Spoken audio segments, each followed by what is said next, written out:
Welcome to another fun-filled Friday edition of Second City Sports. We're live and in living color right here on Sports Zone Chicago, along with Miss Lakeena McGee, which is she. I am Cindy Brown. Hey, that's me. You can follow yours truly on the Twitter and the IG at SidKid80. Once again, at SidKid80. That's SIDKID80. That's SIDKID80. You can follow me at Lakeena McGee on the Twitter and at Lakeena_McGee on the IG. Make sure you download that Sports Zone Chicago app. You want to know why? Because we said so, that's why. And also, too, you can catch any of our other 5 live shows throughout the week. You happen to miss them, you could go back and watch them and listen to them at your own leisure. Make sure you download that Sports Zone Chicago app today. If you want to catch the audio version of this podcast, Second City Sports, you could do so by subscribing to War on Anchor. We are available on all podcast platforms, including the iHeartRadio app. Type this in your search engine boxes on those podcast platforms. You ready? WARR on Anchor. Once again, at WARR on Anchor. And you can follow War Media at WARR Media on Facebook, Twitter, Instagram, and YouTube. Once again, at Facebook, Twitter, Instagram, and YouTube at War Media. And thank you very much in advance for your support. Like, share, subscribe, and tell your friends. We are unapologetically fun, and we have very different opinions. You have any opinions about sports during our 2-hour extravaganza we call it Sports Talk Radio Show, you can go to Sports Zone Chicago's Facebook page or Sports Zone Chicago on YouTube. Type in your questions or comments in the comments section. Lakeena will get them up on the screen for you. But if you decide to troll and or do something stupid or act ignorant, as you young folks would say, I've given Lakeena full boat to give you fools the full bill and beer boot. Bye-bye. I love when she says that. Lakeena, let's kick off the Friday edition of Second City Sports, our first show for the month of June, by discussing the 2022 NBA Finals. It kicked off in San Francisco, California last night between the Boston Celtics and the Golden State Warriors. The Boston Celtics trailed by 14 points going into the fourth quarter. They come out of there with a 120-108 victory in Game 1. Al Horford, the ageless veteran, the 35-year-old veteran, had 26 points to lead the Boston Celtics, while Steph Curry scored 34 for the Warriors. It was Boston's 40 points in the fourth quarter to the Golden State Warriors 18 that broke the game wide open. But early, Lakeena, it was the hot shooting of the Boston Celtics, especially from the three-point line, that kept them in the game. Golden State started off hot, in particular Steph Curry, but it was the second and fourth quarters that did the Warriors in. Lakeena, before we break this down, I want to get your initial thoughts about last night's Game 1 victory. Were you shocked about the Celtics going into Oracle and getting Game 1, or if you're the Warriors, just dust it off and say, that's okay, we got an extra day between games 1 and 2. We'll come out with a better effort on Sunday. Yeah, I think if you're the Warriors, I think you probably feel a little bit of both. You're like, okay, how in the world did the Celtics, have score 40 points and you get outscored 40-11 in the fourth quarter? And also to look, you're not gonna have I think they had 9 threes. They hit 9 threes in the fourth quarter. So that's not going to happen a lot. And look at what happened. And if you're the Warriors, look what happened with Milwaukee. They were down 2-0 against Phoenix last year, and they were able to come back and win the last one. The last 4. Well, not the last 4, but they won the next 4, so ended up winning the title. So you get the extra day in between. So you kind of But I will say though that Steve Kerr does need to make some adjustments, especially on the defensive front, so that they can kind of maybe force the Celtics to kind of, contest shots and, make bad shots and whatnot. So look, look, these things happen. Look, there have been teams that have, like I said, last year with Milwaukee, that they lost the first 2 and they end up coming back winning the next 4 and end up winning the title. So it's not too, look, I don't think Al Horford is going to score 26 points in every finals game. That's not going to happen. I know that there's some other, I think, look, the Warriors passed on some really contested threes, and I think if you hear Draymond's comments, he had 11 rebounds, we only had 6 points, so 4 points, I should say. So he could have done more. I know Clay struggled from the field as well. He was 3 for. Sorry about that, folks. He was only 3 for 7 from 3-point range. That's not going to do it. Jordan Poole struggled, so that's not going to do it either. So it's sort of one. You only had 9 points, so it's sort of one of those things where I think other guys need to step up. Kelvin Looney needs to step up, and among some of the other guys, Otto Porter, today's his birthday today. He just turned 29, but he had 12 points. He did what he could, but he didn't need it. he needed more help. Iggy had 7 points. He had a little bit of the ageless wonder, if you will. So I think the Warriors need to step up, especially when it comes to their defense, because I feel like, look, they're not good. Look, like I said before, I mean, the Celtics are not going to score, hit 9 threes. That's not going to happen. So, I think, look, 21 points on the best from Derek White.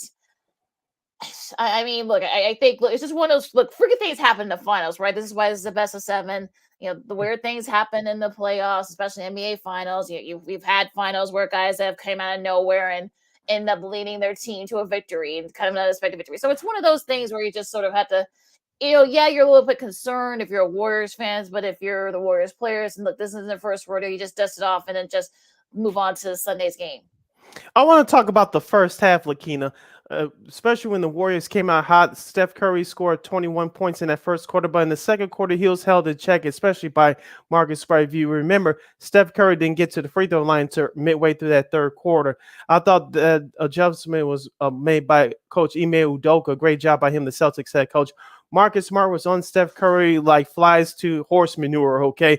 But if you notice off of pick and roll switches, when Jason Tatum, someone taller, was on Steph Curry. Steph Curry used the screen, especially from Draymond Green and Kevon Looney, and he was able to get off in that first quarter. But when Marcus Smart was on him, Steph Curry couldn't do what he needed to do. Now, on the flip side for Boston, it was just one of those nights shooting the ball. I know they're not the world's greatest shooting team, but they went to what made them successful last night, and they was shooting the 3 ball. In particular, Marcus Smart and Jaylen Brown. Jaylen Brown had another terrific game last night, scoring 20-plus points.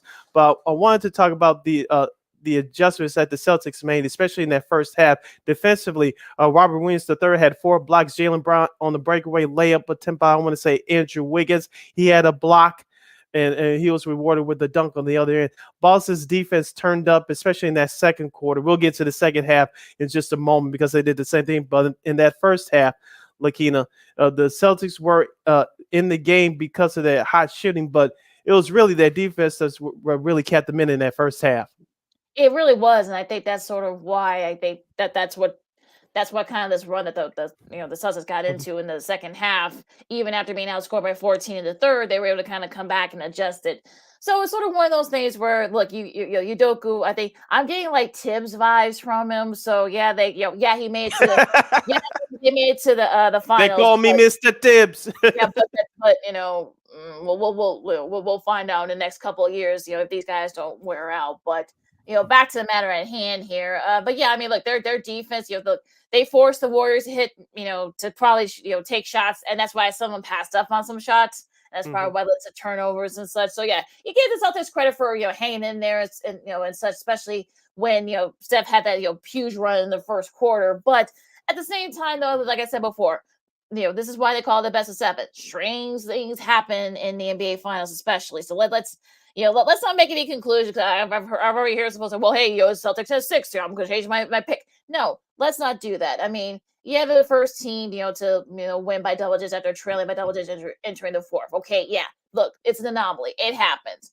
But like I said, this is why they call it the best of 7. So you kind of just dust it off. Look, the Bulls lost the opener to Magic and the Lakers in '91, and they ended up coming I was there. in the next 4. So I think people need to, and there have other instances too. Like I said, last year with Milwaukee, lost the first 2 against Phoenix, came back, won the next 4. So I think people need to kind of just tame their expectations either way. Let's not make any proclamations or any declarations. Then we'll see what happens in game 2.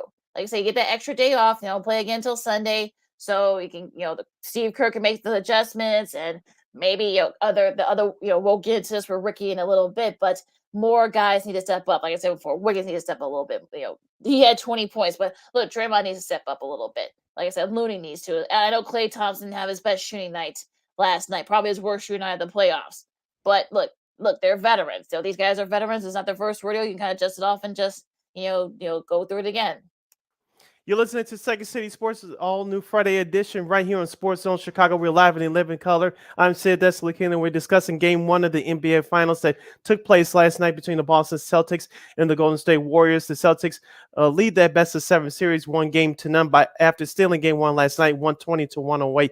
Lakeena, let's review the second half. Of course, the third quarter belonged to the Golden State Warriors. They jumped out to that double-digit lead. Boston's shooting from the outside fell off for a while, but even when the Warriors were building up that lead, I wanted to ask you this: when I was watching it, even though the Warriors were up by 14, I never honestly got that feeling that this game was over because Boston was still trying to grind away to get back into the game in that third quarter. Their defense was that's what got them back in the game. If you notice, that momentum defensively started to pick up for them in that fourth quarter.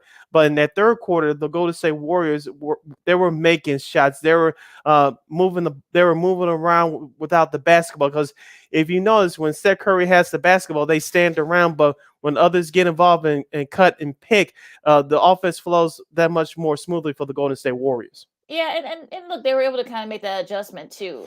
And we talked about that earlier. So it's sort of one of those things where you kind of, okay, you know what, you give the Celtics credit for staying with the Warriors, being able to kind of, make those defensive adjustments, go attacking the pick and roll and such.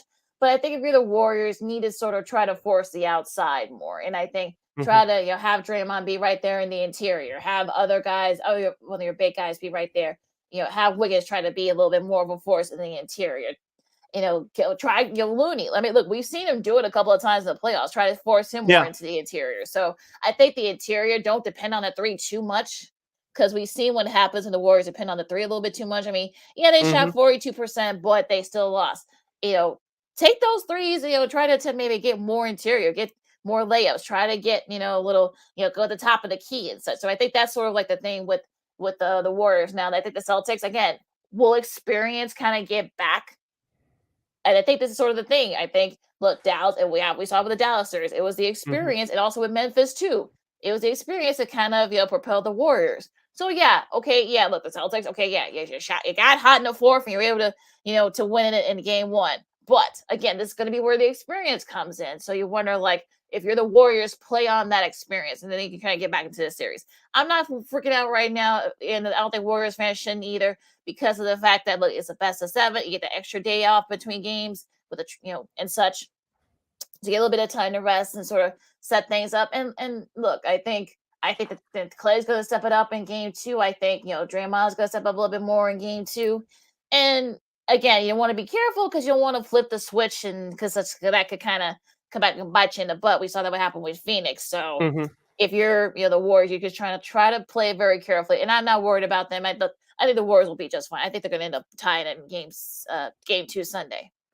After the Warriors outscored Boston 38-24 in the third quarter. Boston, as I mentioned at the top of the show, outscored Golden State 40-16 to bring home the 120-1 away victory. Derek White, as we talked about before, Lakeena, in the playoffs, you need an unsung hero to save the day. Jason Tatum didn't have his best game shooting wise. He was a distributor. He led the team with 13 assists, but it was Derek White who they picked up from the San Antonio Spurs at the trade deadline. In 32 minutes of action, he had 21 points, including 5 of 8 shooting from downtown. If you notice, Lakeena, if you paid attention to the broadcast last night from ABC, Marcus Smart started the fourth quarter on the bench, and I thought that was a smart move by Udoka, the head coach of the Celtics. Derek White had the hot hand. He gave him that spark off the bench. I know they don't play that many guys off the bench outside of him and Grant Williams, the backup guard. And Pritchard saw a little bit of action here and there, but he didn't make that much of a difference last night. But it was Derek White that carried the scoring load off the bench, especially in that fourth quarter last night. Marcus Smart came in to close the game for the Celtics. I thought that was a smart move last night. I think that was the key for me. That one of the reasons why the Boston got back in the game in the fourth quarter. And like I said before, I mean, look, we're going to see every game, every finals game is going to be those unsung heroes, those guys that come out of nowhere. I remember Derek White when he played at Colorado. He was Hmm. a second team All Pac-12. So look, the guy can play. And look, but if Hmm. you're the Warriors too, you don't want like a Derek White who was a middle second rounder to beat you.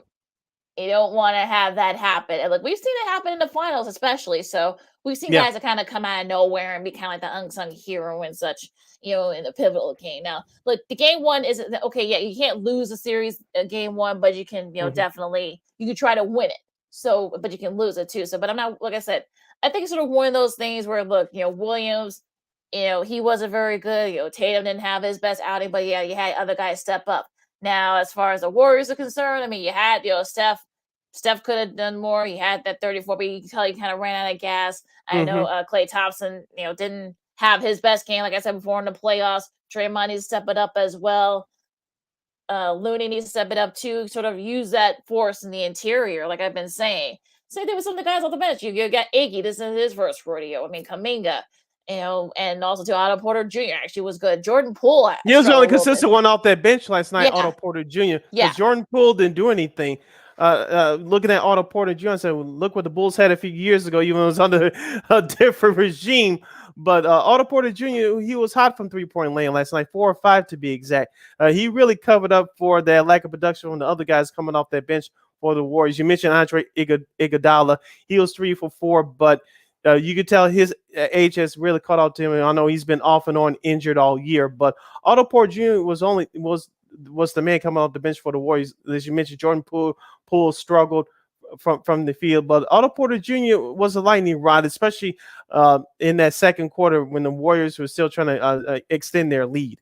yeah, they were, and I think.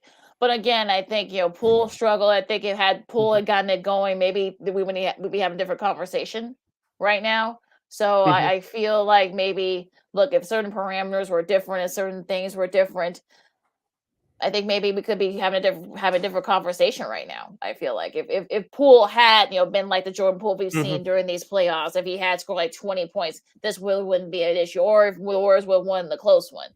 Same thing with Klay Thompson. I mean, again, didn't have his best game in the playoffs so far.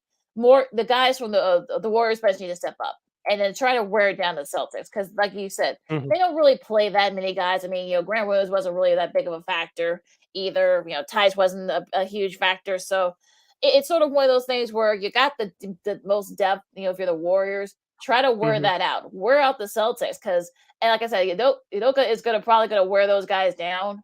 And I have a bone to pick with whoever brought up the fact that he interviewed for the Bulls job. Okay, he did. It wasn't a secret. And so what was the point of bringing that up? I mean, okay, no one thought that they took advantage of some of the injury issues and such. The Bucks I think were just ran out of gas. Mhm. The Sixers just were shorthanded, and the Nets weren't really at full strength either. So again, they took advantage of that. So I mean, like I don't know what was the point of bringing that up, but whatever. But again, look, I mean, like I said, I think right now, again, we'll get into this when we talk to Rick in a couple of minutes, but I feel like this is sort of one of those series where you sort of say to yourself, okay, you won, okay, game one, all right, let's go on to game two on Sunday. It's not, to me, you really can't make any declarations after one game. You can't. And if you do, then you haven't been watching basketball for a minute. As we say, as the old saying goes, Lakeena, when the road series a team on the road takes a game, it becomes a series. I thought that last night as well, that it was a filling out period, Lakeena.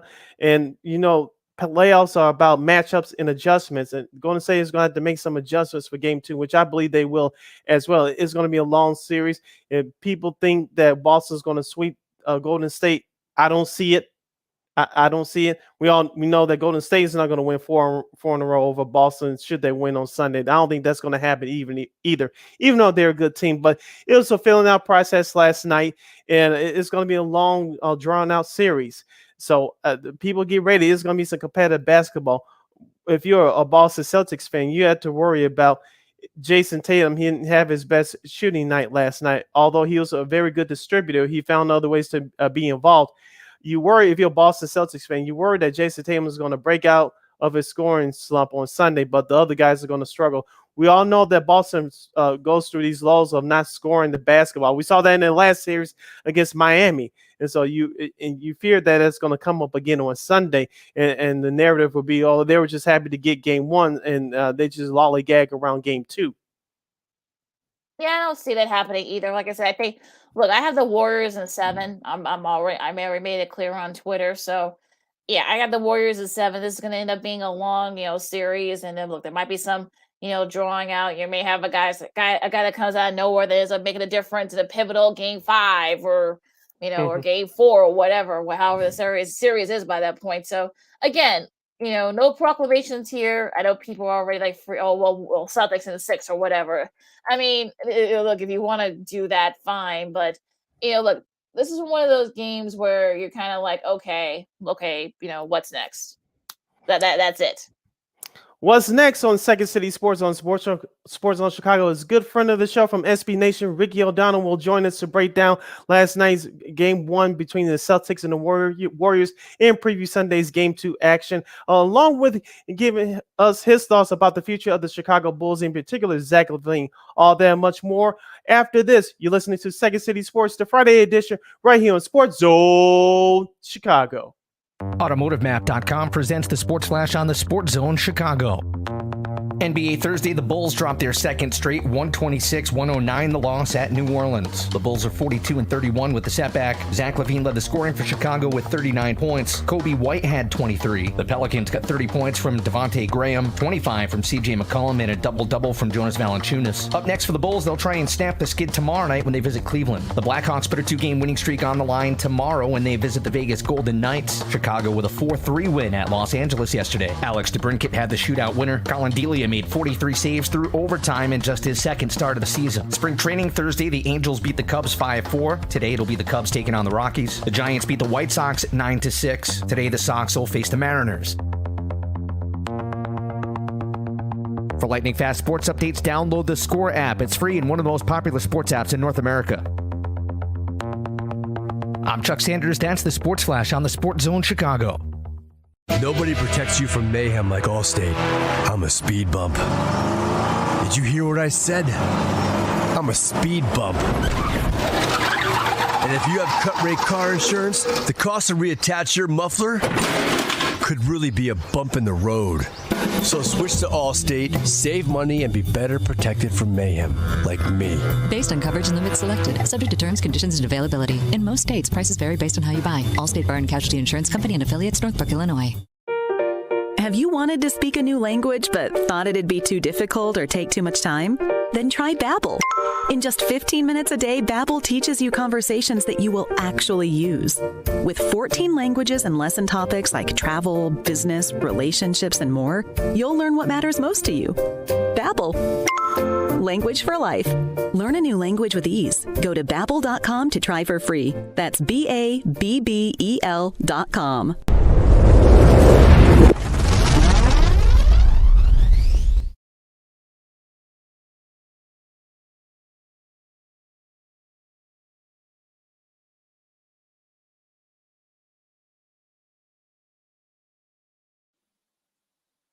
Welcome back to Second City Sports, the Friday edition, right here on Sports Zone Chicago. We're live and live in color along with Miss Lakeena McGee, which is she.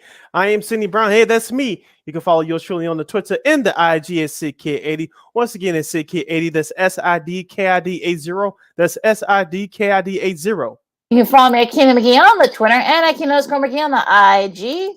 If you have questions or a comment for our next guest, you can go to Sports Zone Chicago's Facebook page or Sports Zone Chicago on YouTube. Type in your questions and comments in the comment section. Lakeena will get them up on the screen for you. Our next guest, we haven't had him on in almost a full calendar year, but who's counting, Lakeena?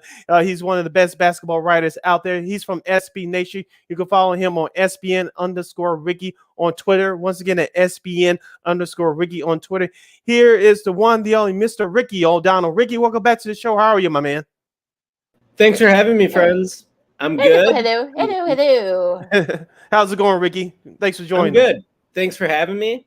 Can you hear me? Yeah, we got you. Yeah, have enjoyed the NBA playoffs so far. I think to a certain extent they've been marred by injuries, but it really does feel like we have the two best teams in the league still standing in the NBA Finals.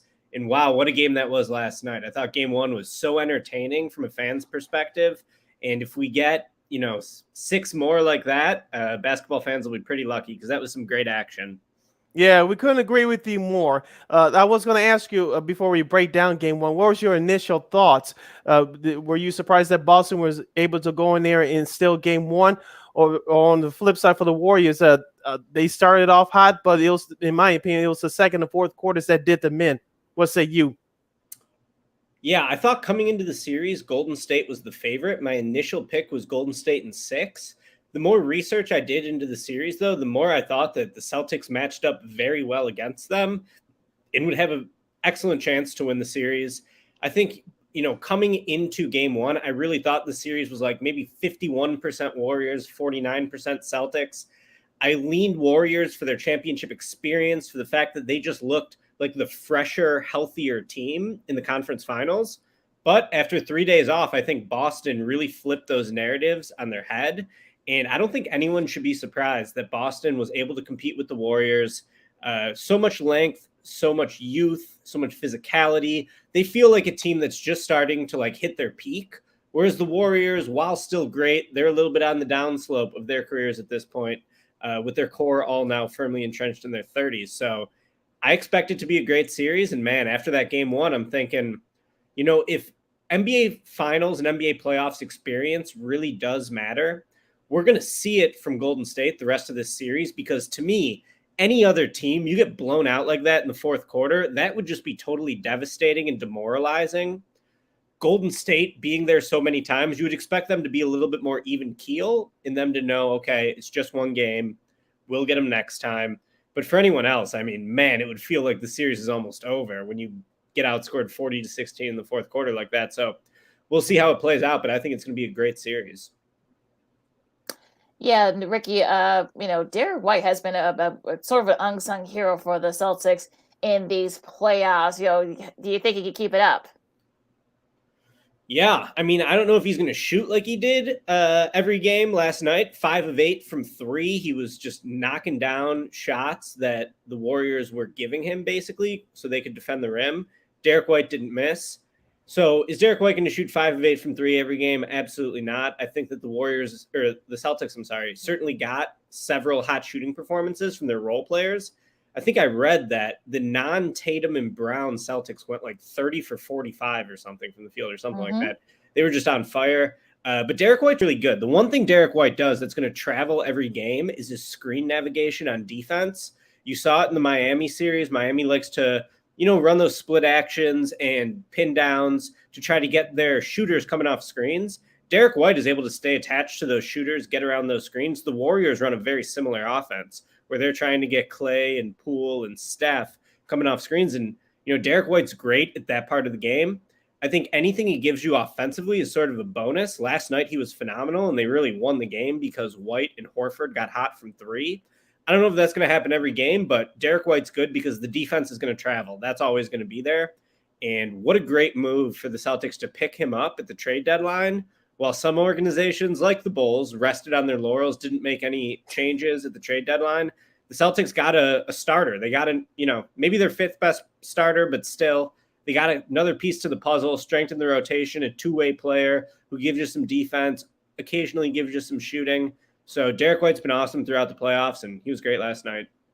We're talking NBA Finals with our buddy Ricky O'Donnell from SB Nation right here on Sports Zone Chicago, live and in living color. You're listening to Second City Sports. Sid, Lakeena here with you.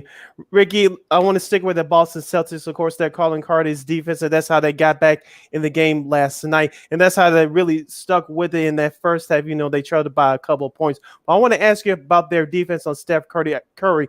I noticed this last night. When Steph Curry had Jason Tatum or somebody else on him, he used the screen and roll, in particular with Kevon Looney and Draymond Green and Steph Curry, and that was the reason why he got off, especially in that first quarter, scoring 21 points. But he only scored 13 points the rest of the way. Didn't get to the free throw line to midway through that third quarter, and he sprained his ankle toward the end of that game last night. But when Marcus Smart was guarding Steph Curry, you could tell that Marcus Smart did not give him an inch, did not give him any room to operate. And Marcus Smart drew an offensive foul on Steph Curry toward the end of that first half last night. Talk about the Celtics defense on Steph Curry after the first quarter. Yeah, so to me, it's easy to point to the matchups and say, oh, well, Smart's going to guard Curry, Wiggins is going to guard Tatum, whatever it is. But really, the way NBA defense is played today, it's very much like a team structure.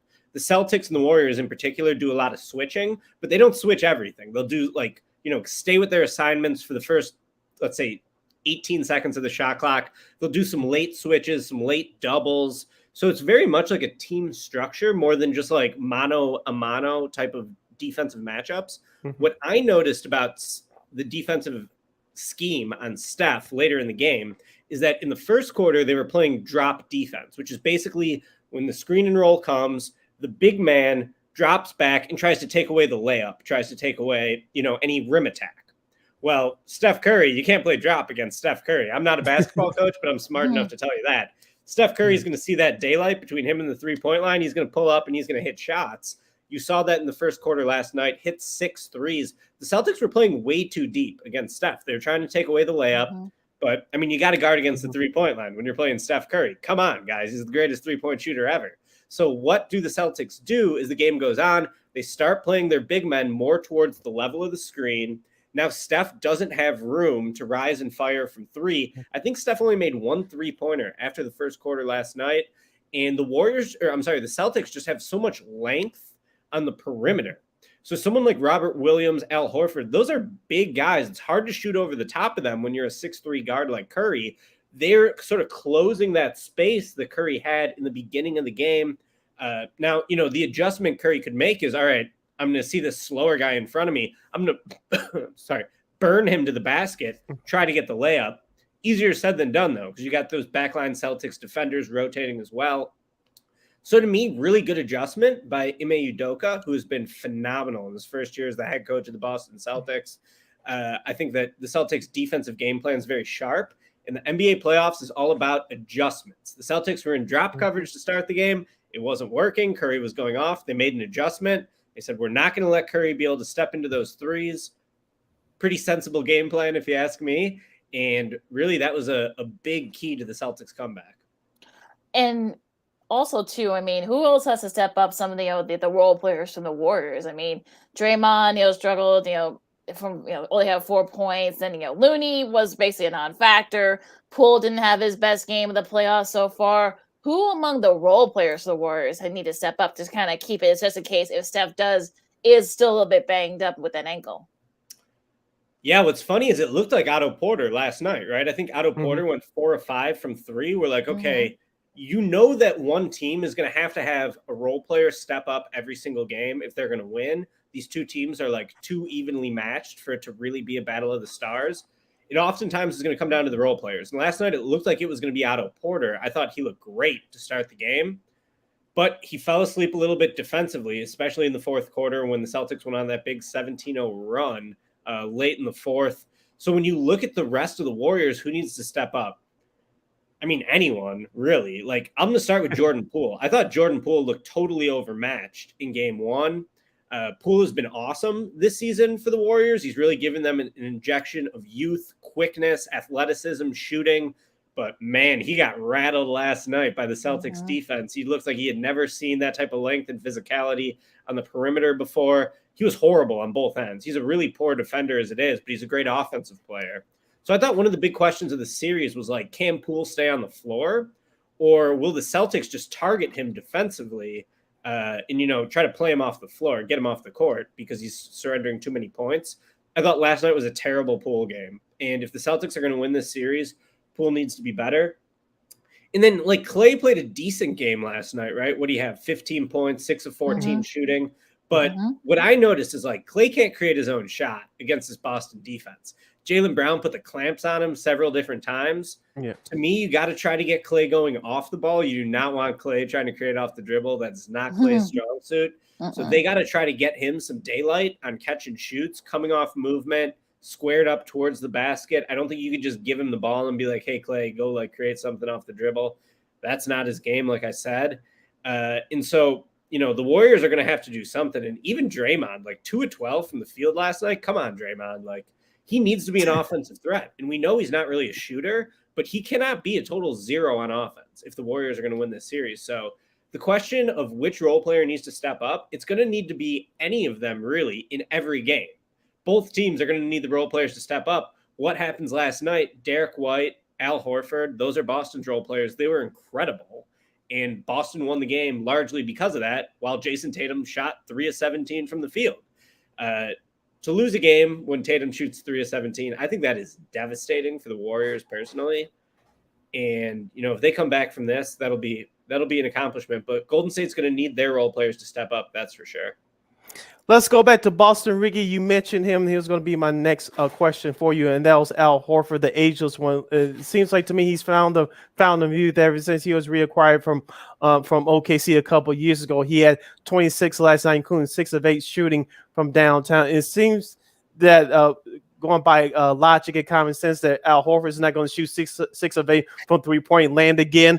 But how much do you think that he has left? Because he is the number 1 player in the league to play in the most games without appearing in NBA Finals. Of course, that was broken last night. Well, how much do you think he has left in the tank?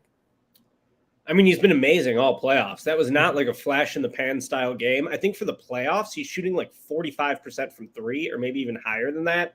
So, of course, Horford is not typically like a sniper from deep, but he's caught fire at the right time. And, you know, that's something that players work on when they get older. I think Horford turns, 36 or 37 today? Today's his birthday. So he's at the twilight of his career for sure. But, you know, when you start to lose a little bit of the quickness, the athleticism, how do you compensate? You become better as a shooter. And I think a lot of guys throughout NBA history have done that. Russell Westbrook, for some reason, is not able to improve as a shooter as he gets older. Tell LeBron James that. Yeah. But someone like Al Horford's done it. So it's wild, man. I feel like, you know, if you're a basketball fan of a certain age, I'm about Al Horford's age. We've been watching this guy for like 20 years, right? Like at Florida, winning 2 national championships with Joakim Noah, Corey Brewer, Torian Green. I mean, that was like a lifetime ago, it seems like. Joakim Noah probably maybe had a better peak than Horford when Noah was in his prime, but Horford's longevity has just been incredible. And, you know, definitely credit Horford for his game being able to adapt to the modern NBA, right? Like when Horford came in to the league, no one expected Al Horford to shoot threes. You know what I mean? Like he was probably a post scorer when he came into the league in 07 or whatever it was. So to see him adapt his game and to become just so versatile, to keep himself in great shape. I mean, he still looks great physically, right? Like everyone on the timeline yesterday is talking about how great Horford looks. And I think that, you know, this is no fluke for him. Like he's kept himself in great shape. He's improved as a shooter as he's gotten older. And what a move for Boston. They traded Kemba Walker, who last year in the playoffs couldn't do anything on a bum knee. They traded him to Oklahoma City for Horford. Horford didn't play at all last year, basically got a full 12 months to rest and recover. And just unbelievable what Horford's been able to do. If he does it 3 more games, the Celtics are going to be world champions, and Horford plays a huge role in it. How much will depth be an issue for both teams? I mean, we know the Warriors can go a good, you know, maybe 10 or 11 deep. I know that, you know, the Celtics can probably go a little bit deeper too, but they just don't get a lot of contributions. You know, I know Grant Williams didn't have his best game last night. So among like sort of the bench players, you know, among the depth, who has the advantage? Yeah, interesting question. They both basically played 8 guys in the last game. If I'm the Warriors, I'm shortening that rotation. Andre Iguodala, I don't see how you can play him again. Like he did hit a big 3 at the end of that third quarter, but like that was brutal. It gives Robert Williams somewhere to hide on where Williams can then roam off Iguodala and be able to like defend multiple assignments. So if I'm the Warriors, Iguodala's out of the rotation. I'm sorry, you just can't have someone who hasn't played the entire playoffs and he's got to be like 37, 38 years old, whatever he is. He was a great player in his prime. Andre, I don't think so anymore. What I'm really interested in is what happens with Gary Payton II. I believe GP2 was active for game 1. They chose not to play him. Yeah. They could really use his on-ball defense against these Boston Wings. To me, that's a big card Steve Kerr can play. Now he's coming back from a terrible injury. I think, what do you have, a fractured elbow maybe or something like that? Yeah. So tough injury to come back from on such a short timeline. But if you can get GP2 in the rotation, take out Iggy, I think that is a big benefit for the Warriors. But, you know, when you look at the depth, like probably Boston's got maybe the 2 best bench guys because Derek White and Grant Williams can just play in this type of series. Can Jordan Poole play in this type of series? I know that Poole's a great regular season player, but like Draymond once said, there's 82 game players and there's 16 game players. And I trust Derek White and Grant Williams because they play both ends of the floor more so than Poole, who's just like this electric, shifty scorer, but he's horrible on defense. So they're just going to target him every time, try to get him off the floor. I'm kind of liking the Celtics depth now. especially those top two guys off the bench. We're talking NBA Finals Bulls conversation coming up with our buddy Ricky O'Donnell from SB Nation right here on Second City Sports Live and in Living Color or Sports Zone Chicago. Sid Lakeena here with you. Ricky, Robert Williams, he's been off and on with injuries throughout the second half of the season in the playoffs, but the Boston Celtics had 6 total blocks last night. Williams had 4 of them. Talk about the interior defense of the Boston Celtics. They clearly had the advantage last night, and the Golden State Warriors didn't, especially with Draymond Green being in foul trouble. Yeah, I thought Robert Williams looked awesome. His health was going to be a big swing factor coming into this series. And that dude, I mean, he is just a freak. 7'6" wingspan, extreme athleticism. You know, you can't teach the tools that Robert Williams has as a basketball player. I was wondering how healthy he would be coming into this series because, of course, he tore his meniscus, I think, at the end of the regular season, rushed back, and then, like, throughout the playoffs, he was basically like play one, miss one, play one, miss one. He was awesome last night. I mean, 4 blocks. He was detonating shots at the rim. He changed so many other shots that didn't show up in the box score as blocks, just with the threat of his leaping, his length, and his rim protection. So to me, Robert Williams is a major factor for the Celtics. He's a big reason why that defense is so good. I mean, he just gives them like a level of like oomph and just like extreme athleticism that you're just not going to get from Grant Williams and Al Horford, who are like pretty gravity bound players, right? Like those guys aren't soaring above the rim to change any shots. But Robert Williams just has these ridiculous hops and this crazy length. He's a game changer. The Warriors certainly don't have anyone like Robert Williams on their team. It was supposed to be James Wiseman, the number 2 overall pick in the 2020 draft. Took him ahead of LaMelo Ball. He hasn't played the whole season, you know? And so, like, I think the Warriors want Wiseman to be their Robert Williams. Hasn't worked out for him for the first 2 years of his career. Looks like a pretty bad draft pick now. Of course, James Wiseman's like 21 or 22 years old. He's got plenty of time to write his career. But that's the type of player Golden State thought they were drafting when they took Wiseman. And Robert Williams has been that guy for the Celtics. He's a big part of their success. Let's switch gears and talk Bulls for a second, Ricky. The Zach LaVine rumors are kind of kicking into gear. We've heard, various rumors: San Antonio, Dallas. I even saw one, about Atlanta. So I know that, I know, right? But so what are your? I know you don't like doing like predictions or a lot of speculation, but what are your thoughts on what the Zach's going to do in free agency? Oh, I love reckless speculation. So let's do it. I'm not worried about Zach leaving. I'm not. I might be wrong about this, but the fact of the matter is the Bulls can offer him the most money. The Bulls can offer him a 5th year. He's going to have to take a pretty significant financial haircut to leave the Bulls. The only question is, will Bulls ownership offer him the full boat contract, which they absolutely should, in my opinion. There's no way for the Bulls to get anyone better than Zach LaVine if he leaves. And when you look at this free agency class, it's a pretty loaded free agency class. James Harden, Kyrie Irving, Bradley Beal, potentially all in the class, DeAndre Ayton, Miles Bridges. In my opinion, the best free agent, Zach LaVine, because a lot of those veterans are kind of past their prime. LaVine, this contract will cover him, I think, for age 28, 29, 30, 31, 32. Like, those are your prime years as an NBA player. So, to me, LaVine's worth the money. The Bulls have to give him everything he wants. And, like, there is a cap to what LaVine can ask for. So the Bulls got to give him a max contract. If LaVine wants like a 4+1 with a player option, sure, give it to him. Whatever he wants. If the Bulls offer it, I don't see any scenario where LaVine is leaving.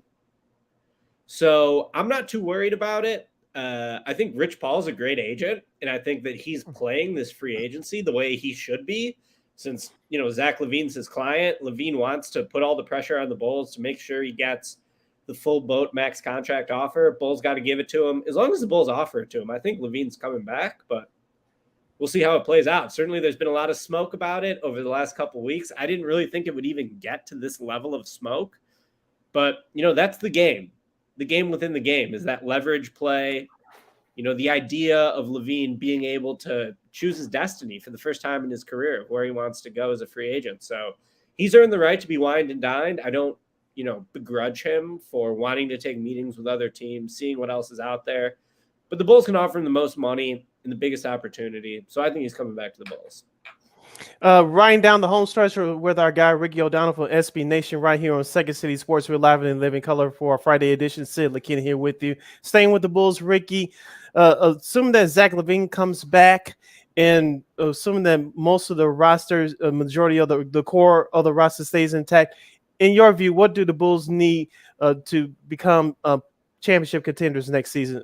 What are their offseason needs in your view? Depth. Depth is the big thing. I mean, last year the Bulls basically totally remade the starting lineup. Now they got a chance to see what the team looks like on the floor. Before it was all like theoretical. It was all in Arturas Karnisovas and Mark Eversley's heads. Now we saw the team. The team was too small and they couldn't shoot. So I need some size and I need some shooting on the Bulls. Now, obviously, most teams in the NBA want size and shooting. So it's hard to get those things. But if I'm the Bulls, that's what I'm targeting with the 18th pick in the draft. That's what I'm targeting in free agency. And the Bulls, even as an over-the-cap team, they will have the mid-level exception to work with. Last year, they used the mid-level exception to sign Alex Caruso. Alex Caruso was a very impactful player for them. So let's find another Alex Caruso type. Hopefully this time a front court guy who can shoot a little bit better. But that's what they need, in my opinion, size and shooting. It sounds easy to say, right? But it's harder to actually land in the NBA given what they have. But, you know, give me a big man who can shoot in free agency. Give me a forward or a wing who can shoot with that number 18 pick. They did pretty good with Io. Hopefully Io takes a step up. Hopefully Pat Will takes a step up. And to me, those are the two areas they need. They need some beef. And they need some shooting. Okay, what any particular names that you want the Bulls to go after? So I'm the draft guy, so I'm going to give you some draft names. EJ Liddell, a local kid from downstate. I think he's from Belleville, Illinois. I'm not too familiar with downstate Illinois, but EJ Liddell, Ohio State, 3-year player, former Illinois Mr. Basketball. Monster, 6'7", 240, great leaping ability, not super quick. And I've always wondered, the thing about Liddell is, like, does he have enough offense to make it in the NBA? I think defensively he's going to be really good. He's going to be someone who's strong. You know, if you want an NBA comparison for him, how about Grant Williams as another little bit undersized big man who's strong, veteran college player? Now, what made Grant Williams so effective in the NBA is he learned to shoot three-pointers. EJ Liddell had big-time shooting improvement last season as a junior at Ohio State. Obviously, if EJ Liddell is going to become a very good NBA role player, he's going to need to shoot it from deep. So as long as he can continue to improve as a shooter, I really like EJ Liddell. Like, I think that could be a solid veteran pick for the Bulls. Would sort of follow the Io pick too, of like, all right, let's take a guy who was really good in the Big Ten for 3 years, another local kid. To me, he should get serious consideration with the 18th pick. A couple other names I like. How about another local kid? I'm writing a feature on him right now. It'll publish Tuesday on SBNation.com. Patrick Baldwin Jr. spent his freshman season playing for his father at Milwaukee. His dad was the assistant coach at Northwestern. He got hired at Milwaukee. So Patrick Baldwin seemed like he was going to go to Loyola Academy in the north suburbs of Chicago. He was going to be like the next great Chicago area high school player. His dad gets hired away by Milwaukee in the Horizon League. This dude was a top 5 recruit. He could have gone to Duke, started at Duke on Coach K's final season. Instead chose to play for his dad at Milwaukee, ended up getting hurt. It was a nightmare season for him. Certainly looks like the wrong decision in hindsight. But the guy is 6'10 and a half and a killer shooter. Now, he's a very poor athlete, and his numbers in college were horrible. It's like, dude, if you're a top 5 recruit, you're playing in the Horizon League, you should dominate. And instead, he only played 12 games. His numbers were bad. The team was terrible. His dad got fired. It was just Well, why was this guy a top 5 recruit? It's because he's 6'10 and he's a sniper. So I still like Patrick Baldwin. Now, he is a bad athlete. He had like one of the lowest vertical jumps in the history of the NBA Combine. He was like a half inch better than Nikola Vucevic, who we know Vuce can't really jump. So, you know, I think you draft him because he's tall and he can shoot. I'm saying they need size and shooting. Why not Patrick Baldwin? Well, does he pass the minimum threshold of NBA athleticism is the first question.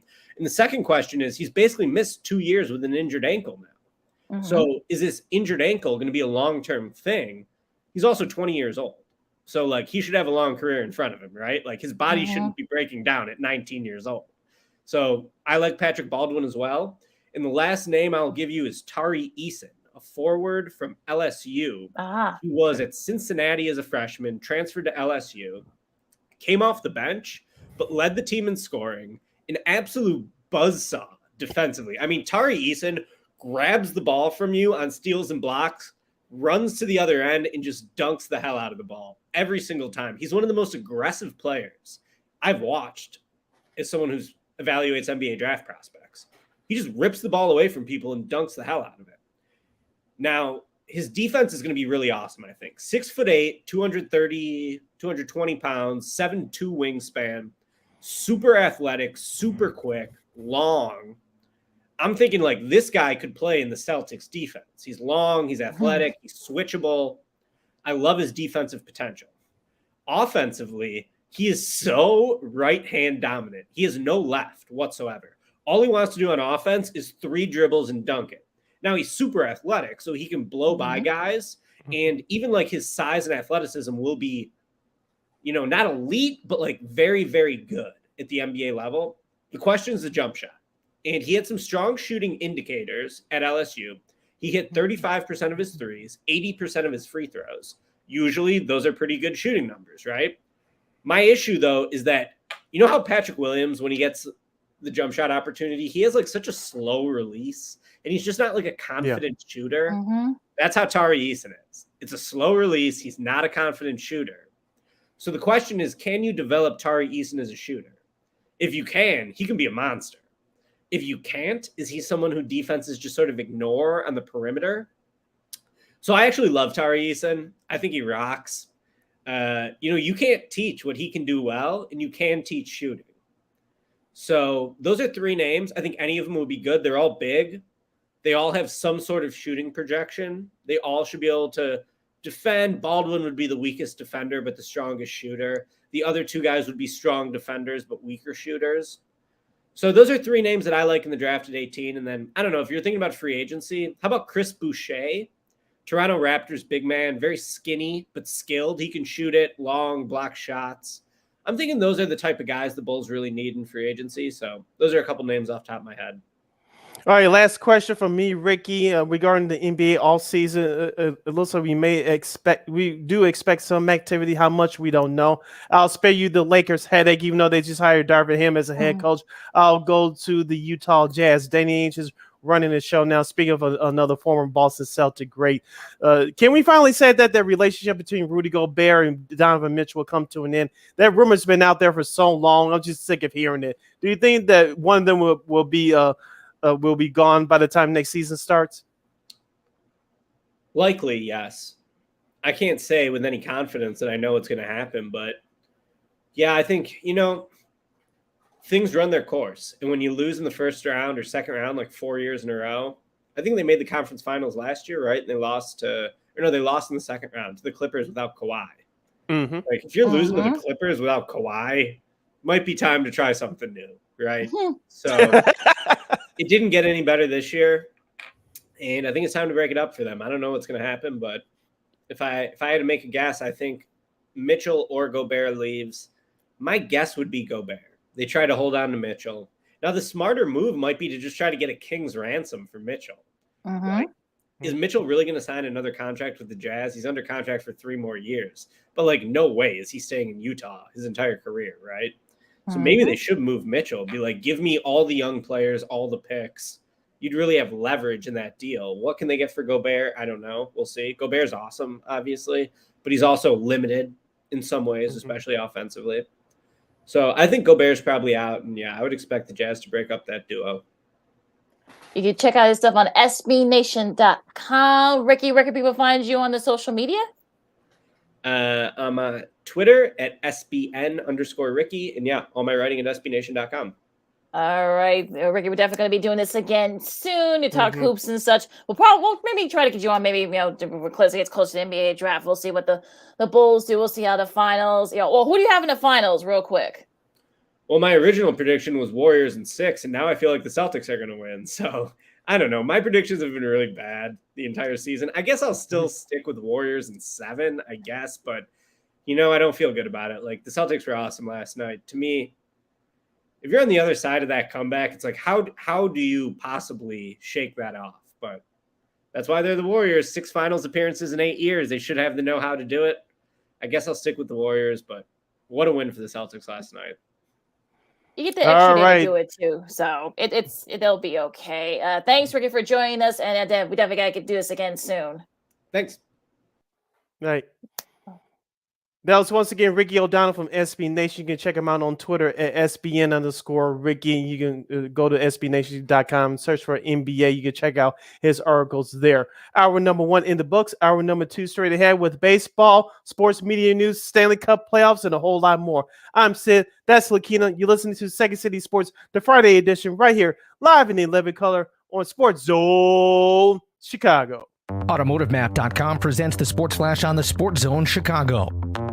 NBA Thursday, the Bulls dropped their second straight, 126-109, the loss at New Orleans. The Bulls are 42-31 with the setback. Zach LaVine led the scoring for Chicago with 39 points. Kobe White had 23. The Pelicans got 30 points from Devontae Graham, 25 from CJ McCollum, and a double-double from Jonas Valanciunas. Up next for the Bulls, they'll try and snap the skid tomorrow night when they visit Cleveland. The Blackhawks put a 2-game winning streak on the line tomorrow when they visit the Vegas Golden Knights. Chicago with a 4-3 win at Los Angeles yesterday. Alex DeBrincat had the shootout winner. Colin Delia made 43 saves through overtime in just his second start of the season. Spring training Thursday, the Angels beat the Cubs 5-4. Today, it'll be the Cubs taking on the Rockies. The Giants beat the White Sox 9-6. Today, the Sox will face the Mariners.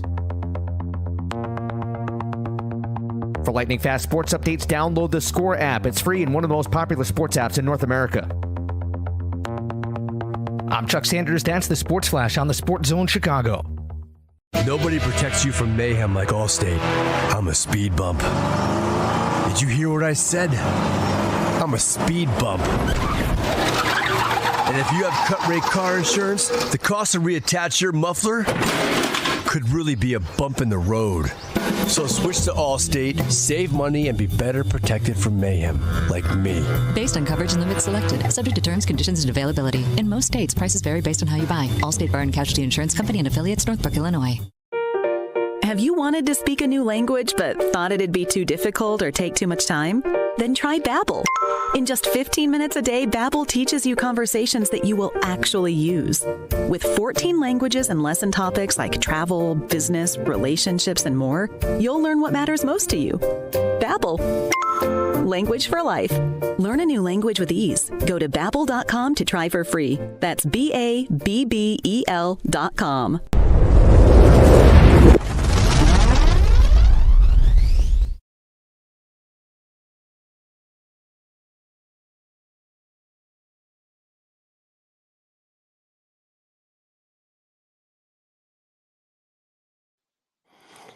Welcome back to hour number 2 of Second City Sports. We're live in living color on a Friday right here on Sports Zone Chicago, along with Miss Lakeena McGee, which is she. I am Cindy Brownhead. That's me. You can follow yours truly on the Twitter and the IG at SidKid80. Once again, it's SidKid80. That's SIDKID80. That's SIDKID80. You can follow me at Keenan McGee on the Twitter and at Keenan_McGee on the IG. Sid, we got a lot to talk about this hour, so let's get right to it and talk some Diamond and some baseball. We'll start with the White Sox. Unfortunately, the White Sox get swept in Toronto and had some opportunities to kind of like at least sort of split the series, but they weren't able to do it. And seems to be things are kind of starting to I don't want to say they're unraveling, but it seems or the wheels are falling off. But at least right now at this point, we're in June, and this is sort of one of those things where you got to get things going. If you're the White Sox, can they get it together? Well, as we said before, Lakeena, throughout this season, their saving grace is there in the American League Central. The Minnesota Twins, which we'll dive deeper into that in just a minute. They lost 4 out of 5 at Detroit earlier this week. One thing, the White Sox are in the American League Central, so they still have time to get it together, but time is going to start to run out soon. And so that's one factor. The other factor is, as we talked about as well, their starting pitching has kept them around 500. I know they're 3 games under as of this broadcast, but if it wasn't for their starting pitching, things would be worse right now. And I know that the Sox are trying to hold it together because with the injury to Tim Anderson, he's placed on a 10-day IL, but he's going to miss a couple more weeks afterwards, so he may not return till later this month. So Tim Anderson has been the catalyst for this team, both on and off the field. But on the field, he's one of the league leaders at hitting in the American League. Of course, he causes havoc on the base pass. And so you're going to miss that. And you saw Tony La Russa had Yasmani Grandal in that first game against Toronto as a leadoff hitter. Yasmani Grandal has been a big disappointment this year. In the second game, he had AJ Pollock as a leadoff guy. He had the home run in that second game. Yesterday, you had Leary, not Larry Garcia, leading off. You think he'll be a typical leadoff hitter, but he didn't do as well yesterday. So the White Sox are really going through it right now. You can tell Tim Anderson is their MVP of this offense. We know that we talked about the offense all year long, Lakeena, having their struggles at times. And we saw that this week against a better team in Toronto. Now, am I going to punt on the season that the White Sox are not going to make the playoffs? No, I'm not, because like I said before, they're in the American League Central, but the White Sox are they're going to have to string together a bunch of wins in a row just to overtake Minnesota in the Central. Is Minnesota going to run away with this thing? No. But the White Sox just got to worry about their own business and string some wins to get together just for a confidence standpoint. Well, the Blue Jays have now won 8 in a row, too, thanks to that sweep against the White Sox yesterday. Now, you also have to deal with Cleveland, too. Yeah, I know they swept, Kansas City, but even still, they did what they're supposed to do. They won all 3 of those games against the Royals. So, we'll see. You still got the Guardians now to contend with as well. I mean, runners in scoring position has been the issue for the White Sox.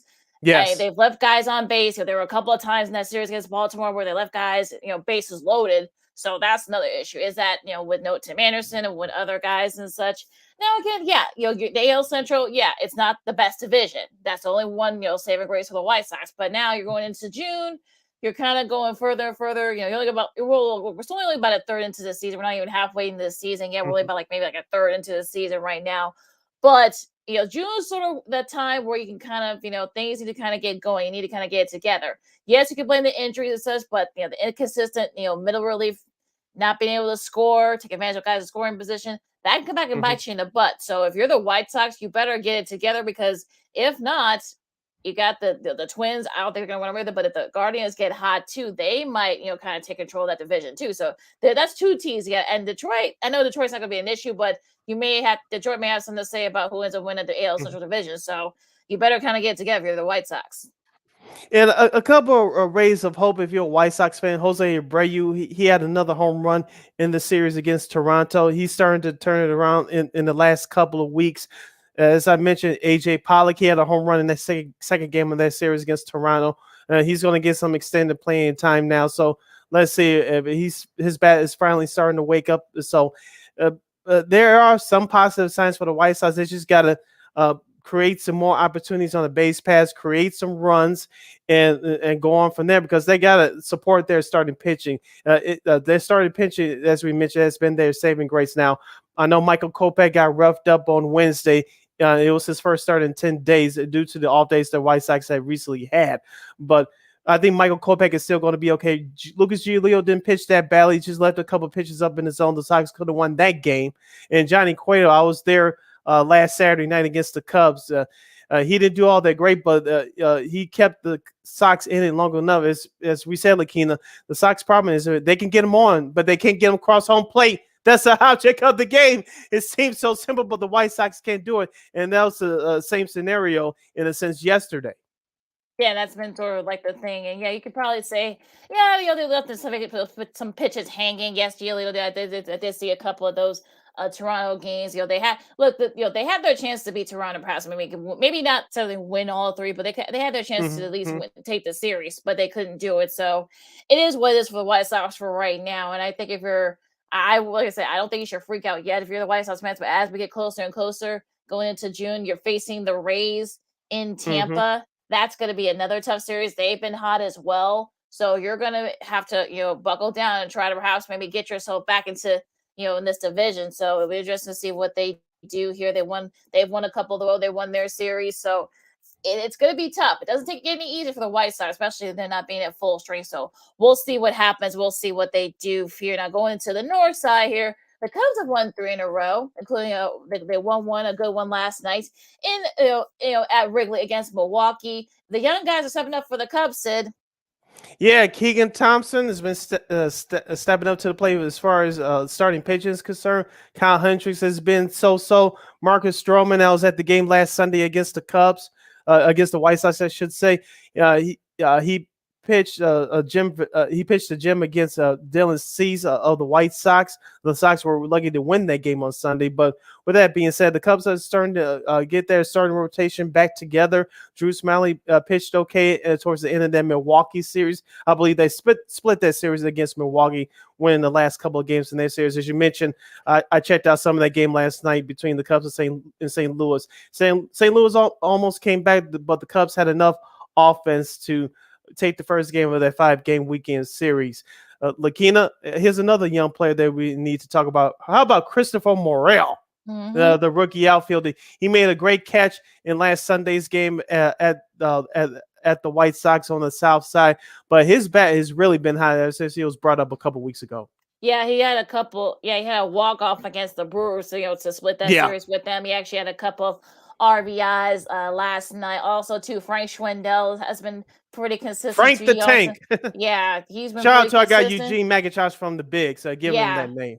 He's been really good too. Look, Wisdom has been really solid. The pitching has been pretty good too. So the Cubs. Look, like I said, they're not going to contend, I think, but they've got some really solid young talent there. And look, they're doing it against the Brewers and the Cardinals, the top sort of like the top tier teams in that division. So if you're the Cubs, the season's a wash, but you know what though, you got a lot of great young players that you probably maybe not necessarily build around, but you kind of feel like the future looks really good.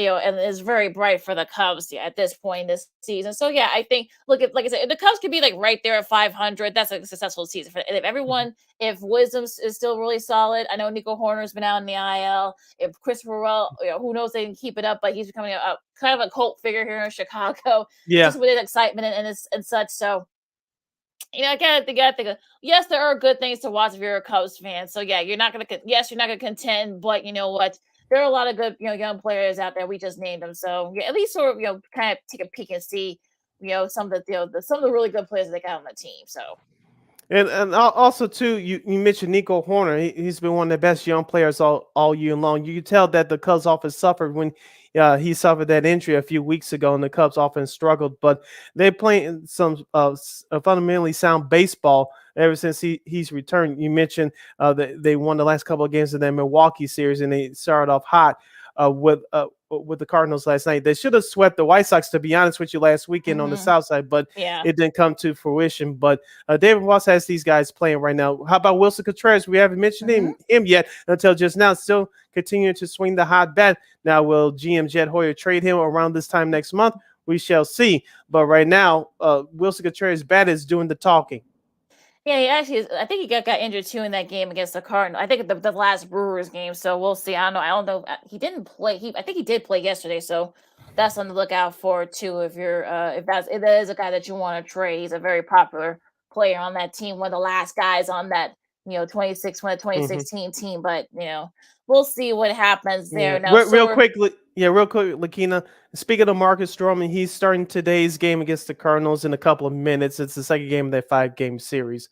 Okay. So we'll see if Marcus Stroman can bring it against a better team in the St. Louis Cardinals. As I mentioned, he did well in his last start against the White Sox last Sunday afternoon. Let's see if he can continue that momentum in a few minutes against the Cardinals. Yeah, let's hope so. He's actually does, I think it's like one of the second game against the Cardinals too. So we'll see how he does against them. Now, probably the big news that came down the pipe that's kind of shocked a lot of people this morning in MLB was Joe Girardi got fired from the Phillies. Now, I will say this. I mean, have the Phillies underachieved this year? Okay, they're 12 games out. Look, they've won 7. They've lost of their last 10, I should say, and they've underachieved, but they've got injuries. Bryce Harper's still out, so I don't think Girardi was the problem. But I don't know what's going on over there in Philly. Here's the thing, Lakeena, we talked about this last year, and we mentioned this a little bit this year. Their bullpen is not that good. It was their Achilles heel last year. That's why they lost the NL East division title to the now defending World Series champion Atlanta Braves. Number two, their offense. I know they picked up Kyle Schwarber. He looks nice on paper, but they just haven't put it all together. As we said, baseball's a long year, but it's been a constant problem with Philadelphia over the last 2 or 3 years. Like you said, a manager cannot hit, a manager cannot field, a manager cannot pitch, and so it's up to the players at the end of the day. At the end of the day, to be held accountable for that for their lack of a performance. And only thing the manager could do is help the players hold themselves accountable and make out the lineup cards. That's it. Now, I said this to you and to a couple other guys a few years ago. I wish Joe Girardi was managing the White Sox right now. I know the Philadelphia got him first before the Mets or the White Sox did back in 2019, I believe it was. But I don't want to start any speculation, but this is just my thought. Should the White Sox fail to meet expectations this year, should the same thing happen this year like it did last year, losing to Houston in the divisional round, the White Sox should strongly consider Joe Girardi as their next manager. I was screaming and yelling about this 3 years ago. Well, yeah, they were able to. The Phillies were able to kind of salvage that series against the Giants. I know they got swept against the Mets earlier this week. Now that might have played a part, but it's sort of one of those things where you're kind of like, okay, maybe this was the kind of they take the hook on him, but again, we'll see. But it's gonna be very interesting in Philly. But sort of like what kind of caught my attention, like I said, the Blue Jays, they've now won 8 in a row, especially with that sweep against the White Sox. The Angels are going down the other direction. They've lost 8 in a row. So Talia almost hit them yesterday. Yeah, he did. So that just missed that perfect, almost had a perfect game 2 going on and going to the 7th again. So, but unfortunately but they were able to pull that out to the Yankees. The Yankees, they've won 3 in a row, so in their last 10. Let's see who else. The Dodgers, after getting swept by the Pirates of all teams. Yeah, I know, by the Pirates, like at home. I know, folks in LA are already going crazy. Now they did shut up the Mets last night. They continue they're going to the weekend, so we'll see if they can respond. I guess they were taking it out on the. But look, I mean, to be fair, the Dodgers actually had chances to kind of have somebody take the series, but they had guys in scoring position, but they weren't able to get their guys across. So that's probably why that's another reason why they lost that series. But the Padres are going in a totally different direction. They've lost. The Cardinals take care of them earlier this week. Yeah, they got swept by the Cardinals. So they've losing ground a little bit against the Dodgers. Weren't able to take advantage of Dodgers getting swept by the Pirates. So what else caught your eye in MLB this week? I thought we were going to get a no-hitter the other day, Lakeena, between the Marlins and the Rockies. The Marlins, they still trying to hang around the 500 mark. They take care of the Rockies in Colorado earlier this week. As you mentioned, the Guardians, they sweep the Royals. And, of course, the Tigers lost 4 or 5 at Detroit against the Tigers. So that's what caught my eye this week around baseball. The Astros still are looking strong. They take care of Oakland. I wonder how many people showed up to the Coliseum. That's really sad what's going on in that city of Oakland. It's just real sad. A rich baseball history in that franchise and that fan base, and you give them this type of crap product, that makes no sense to me. Yeah, I think there were 2,000 people there.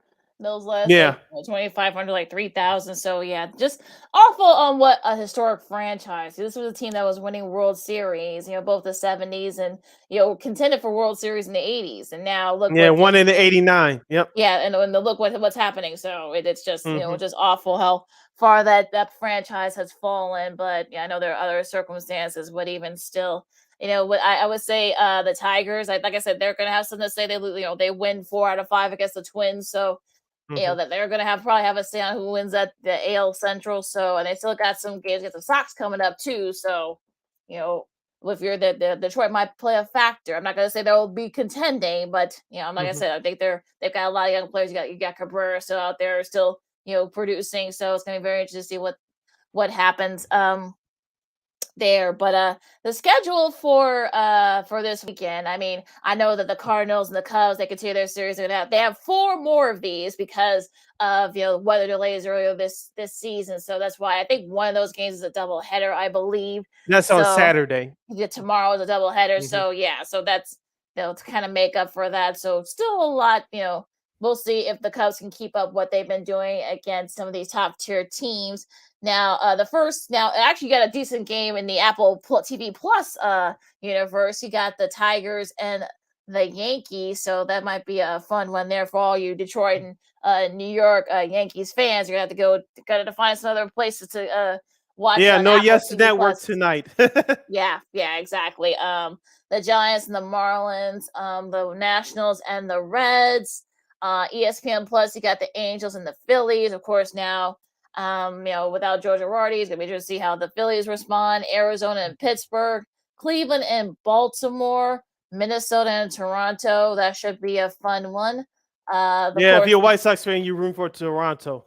well, you got your own issue too if you're the White Sox. You got to Yeah, face the facts. Rays. They've been pretty hot lately. Seattle and Texas. Seattle's been very disappointing this year. My prediction of them perhaps going again a wild card in the AL, but not looking good right now. Yeah, Texas Houston, 2 games under 500. yeah, really good. They got some good players over there in Texas, so Mhm. that should be a fun one. Houston and Kansas City. The Padres and the Brewers. That should be an interesting one too. We'll see if the Very Padres. underrated series this weekend. Yeah. That should be a whole lot of fun. Well, it doesn't help that the Padres have, like I said, they've lost 4 in a row, so that doesn't help. But Right. we'll see they get back on track. Atlanta and Colorado, that should be an interesting one there. That's the second game in that Apple TV Plus double header. So for those of you in Atlanta and Denver, you're going to have to find some other arrangements to watch that game.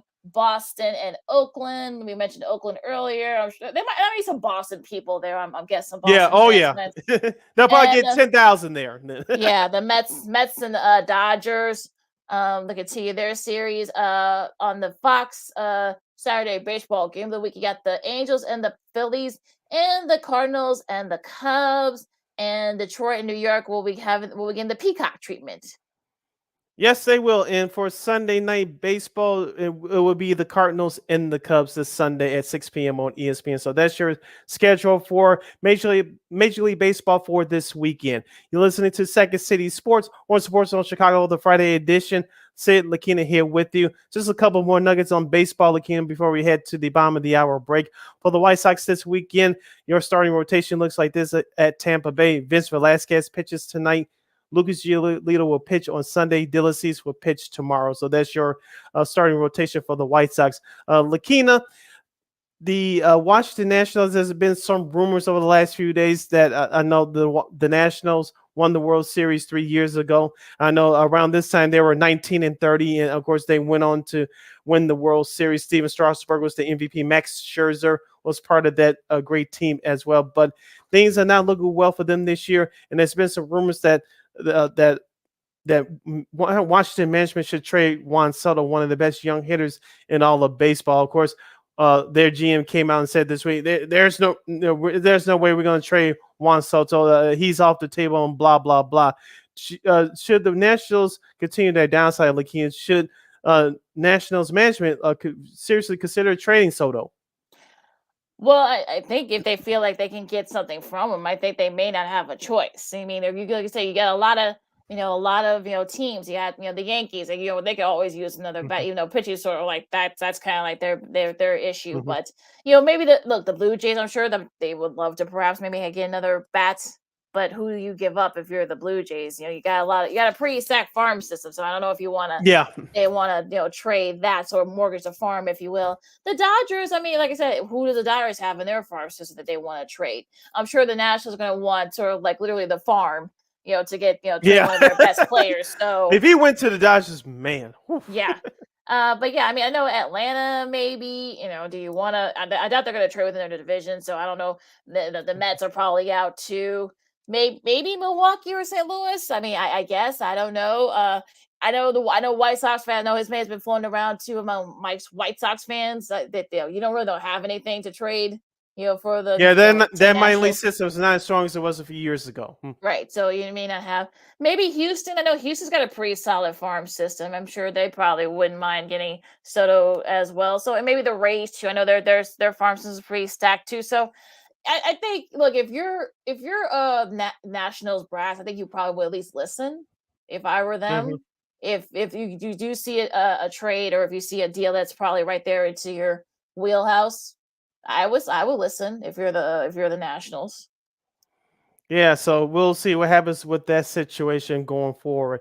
Lakeena, any other baseball nuggets or tidbits you'd like to share with the rest of the world before we break? Interesting that 4 vaccinated players from the Twins will miss a series against Toronto. Of course, Toronto has very strict guidelines Mhm, on athletes playing there. We saw this with the mhm. Raptors this year. Of course, they just got back there by about a third through the season. And Max We saw it with Kepler, the White Sox too this week. yeah, Kendall yeah, Graveman and Dylan Cease. Cease couldn't pitch necessary, so that's why folks were wondering why wasn't Cease there. Well, now you know why. Max Mhm, Kepler and Emilio Pagan among those 4 players for the Twins. So yeah, this is going to be an issue for if you're in a contending team. You got to go to Toronto and you're not going to be able to play, so you better try to make sure your guys are vaccinated. But mhm. again, it'll be interesting to see if that becomes a big issue this weekend. I think if Cease had pitched, I think they probably would have won one of those games with the White Sox. So I don't know, but like I say, this is going to be a story throughout the season. They're going to keep this rule in place. The Orioles have actually been pretty decent. Yeah, I don't, yeah, they're not as bad as we all thought they would be. I mean, they yeah, we've got a been lot saying of that all good, year long. yeah, they got a lot of good young players on that team. They're 22 and 31, so they're not pushovers anymore. So I think their over under is now 50, so they might get close to that. So Who knows? They'll probably win 60 to 65 games, but we'll see. There's a long way to go for the Baltimore Orioles. As they are stacked with young talent. Looks like some of that talent from the court is starting to come around. Lakeena, we have to break for our 2-2 break. When we return, we'll give you our Stanley Cup playoffs update. The conference finals are starting to heat up, and it looks like it's going to continue to stay that way. We'll have some sports media nuggets and a whole lot more. I'm Sid. That's Lakeena. You're listening to the Friday edition of Second City Sports. We're live in the living color, and you're listening to Sports Zone Chicago. AutomotiveMap.com presents the Sports Flash on the Sports Zone Chicago.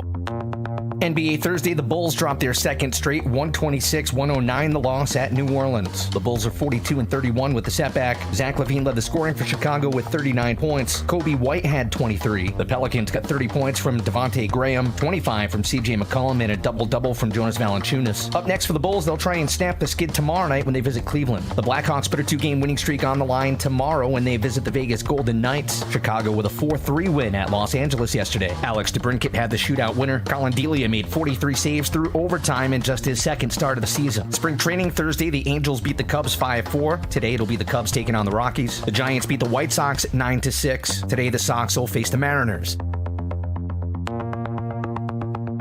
For lightning fast sports updates, download the Score app. It's free and one of the most popular sports apps in North America. I'm Chuck Sanders. That's the Sports Flash on the Sports Zone Chicago. Nobody protects you from mayhem like Allstate. I'm a speed bump. Did you hear what I said? I'm a speed bump. And if you have cut rate car insurance, the cost to reattach your muffler could really be a bump in the road. So switch to Allstate, save money, and be better protected from mayhem like me. Based on coverage and limits selected, subject to terms, conditions, and availability. In most states, prices vary based on how you buy. Allstate Bar and Casualty Insurance Company and affiliates, Northbrook, Illinois. Have you wanted to speak a new language but thought it'd be too difficult or take too much time? Then try Babbel. In just 15 minutes a day, Babbel teaches you conversations that you will actually use. With 14 languages and lesson topics like travel, business, relationships, and more, you'll learn what matters most to you. Babbel. Language for life. Learn a new language with ease. Go to Babbel.com to try for free. That's BABBEL.com.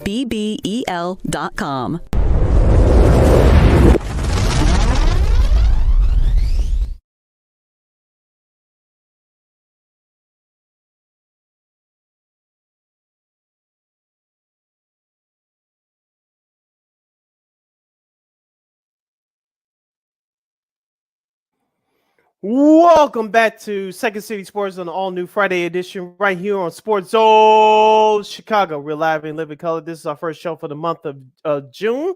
I am Sydney Brown along with Miss Lakeena McGee. You can follow yours truly on the Twitter and the IG at SidKid80. Once again, that's SidKid80. That's SIDKID80. SIDKID80. you can follow me at Keenan McGee on the Twitter and at Keenan_McGee on the IG. We have less than a half hour left of this extravaganza we call a Sports Talk Radio Show. You have any questions or comments for us during any of our topics for today's show, you go to Sports Zone Chicago's Facebook page or Sports Zone Chicago on YouTube. Type in your questions or comments in the comments section. Lakeena will get them up on the screen for you. Lakeena, let's finish up the show strong by first talking about that hockey. Let's do that hockey.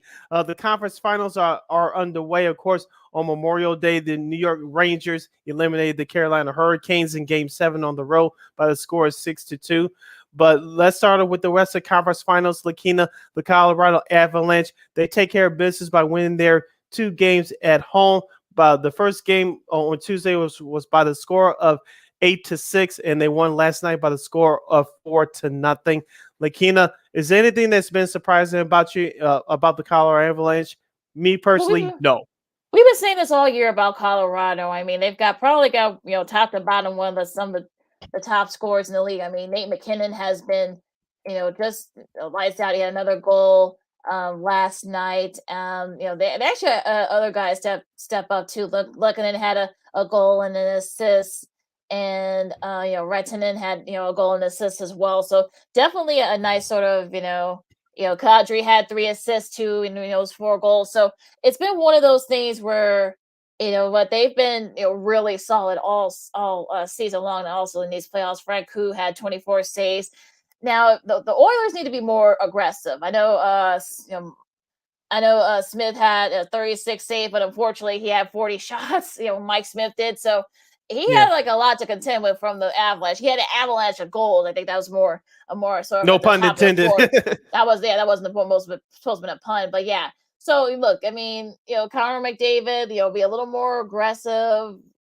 Kane needs to be a little bit more aggressive too. Evander Kane. So look, and Dressati, I mean, where is he? I mean, where is he? I mean, that's been that sort of thing. So we'll see. They can, they got to go to Toronto. We'll see what happens in that series tomorrow. In Game 3, that's pivotal for them because I feel like this isn't. Yeah, so you need to get it together if you're the Oilers. If you're Edmonton, and this has been their problem with this recent core over the last few years. Defensively, there, I know our guy Duncan Keith, former Blackhawk, is over there now, but their defensive core, their defensive strategy is just not there. And we all know with Colorado, with their speed and agility, they can outscore most teams, and we saw that in Game 1, like you said, Nathan McKinnon and Lankinen. Those 2 guys make that Avalanche offense go. If you're Edmonton now with games 3 and 4 being on your home ice, you need to jump on Colorado early, because if you give Colorado the early 2-0, 3-0 lead, it's over for you. I know that Edmonton can keep up scoring wise, but defensively, it's just been a struggle for them over the last recent years. Yeah, it's sort of one of those things where that has been a struggle for them. So Edmonton is sort of like they've been underachieving the last few years. So I think this is sort of one of those reasons why. I mean, where is that aggression? Where is sort of that, sort of that, yeah, we know they can score, but the problem is they haven't been scoring, especially they didn't score last night. So they need to sort of make adjustments. Again, we'll see if they can do that tomorrow. And, if they get the series back at home, we'll see if they can, sort of cut into this lead. But if not, it looks like Colorado might be going back to the Stanley Cup final for the first time in, I think, would be like 20 years. So yeah, we'll see. In the Eastern Conference Finals, Game 2 will take place tonight from MSG. That's at 7 o'clock Chicago time on ESPN. The New York Rangers with an upset victory against the Lightning in Game 1 on Wednesday by the score of 6-2.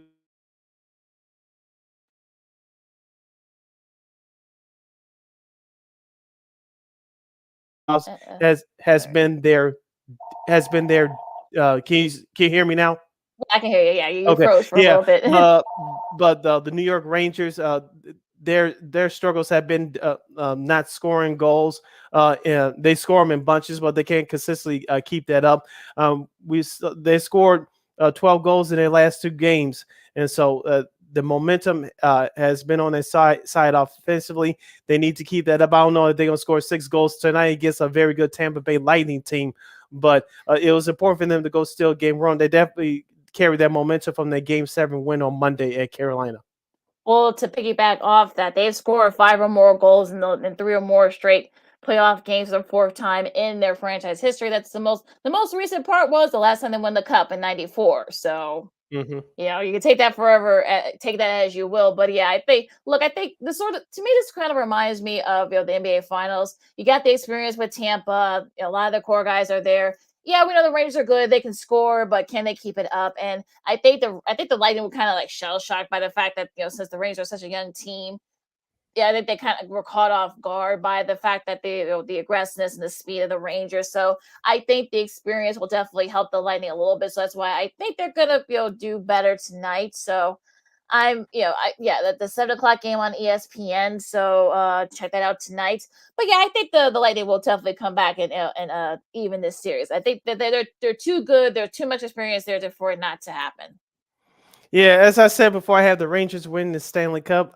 They will win this series. I think it will go the full 7, and we'll see what happens with that. I think Tampa Bay. I think the fatigue will catch up to them. It's going to be a long series. The Rangers, we all know they can bring the physicality, but the Lightning, they can put a couple goals on you real quick without blinking. So it's going to be a chess match throughout this series. So it's going to be entertaining, including tonight's game 2 action.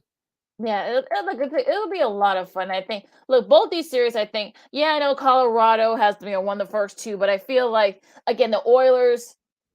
I mean, look, they've underachieved, so I'm hoping they can kind of get back into it because I've got Colorado winning, but I have them doing it in 6, so I need the Mhm. Oilers to kind of, you know, get back into the series and perhaps hopefully they'll win these next 2 in their home ice. But you know, I got the Rangers to win 7, so I feel like, you know, well, like, if you're Stop stealing my ESPN. picks.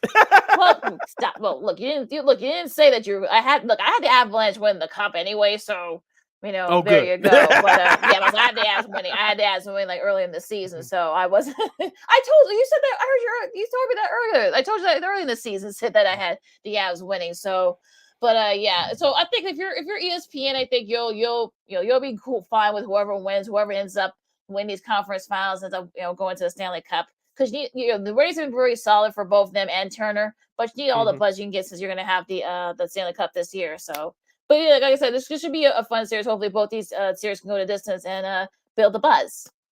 Yeah, once again, the schedule for the Stanley Cup playoffs this weekend, tonight, Friday, 7 o'clock on ESPN and ESPN Plus. Tampa Bay at the MSG to take on the New York Rangers in game 2 of that series. New York leads that series 1-0. Tomorrow, Saturday, at 7 o'clock on TNT, is Colorado at Edmonton. That's game 3 of that series. Colorado leads that series 2-0. And then on Sunday night, actually Sunday afternoon on ESPN and ESPN Plus, is game 3 between the New York Rangers and the Tampa Bay Lightning. Of course, the Rangers, as I mentioned, lead that series 1-0. So that's your schedule for the Stanley Cup playoffs for this coming weekend. You're listening to Second City Sports on the Friday edition. We're live in the Living Color on Sports Zone Chicago. Sid, Lakeena here with you. Lakeena, we still have some time left. Let's get into some sports and media news. Let's start out locally. And it involves one of our best friends of the show, Miss Caitlin Sharkey, and Chris Bowden they both have been hired as full-time sports anchors and reporters for Chicago's very own WGN television. Of course, Dan Roan retired last week after 45 years in broadcasting, the last 38 of them at WGN. And so we'd like to congratulate both of those new additions to the WGN staff, Chris Bowden and our good buddy Caitlin Sharkey. We'll have her on this program down the road. She's one of our favorite guests to have on this program. So it's nice for Miss Sharkey to stay in Chicago.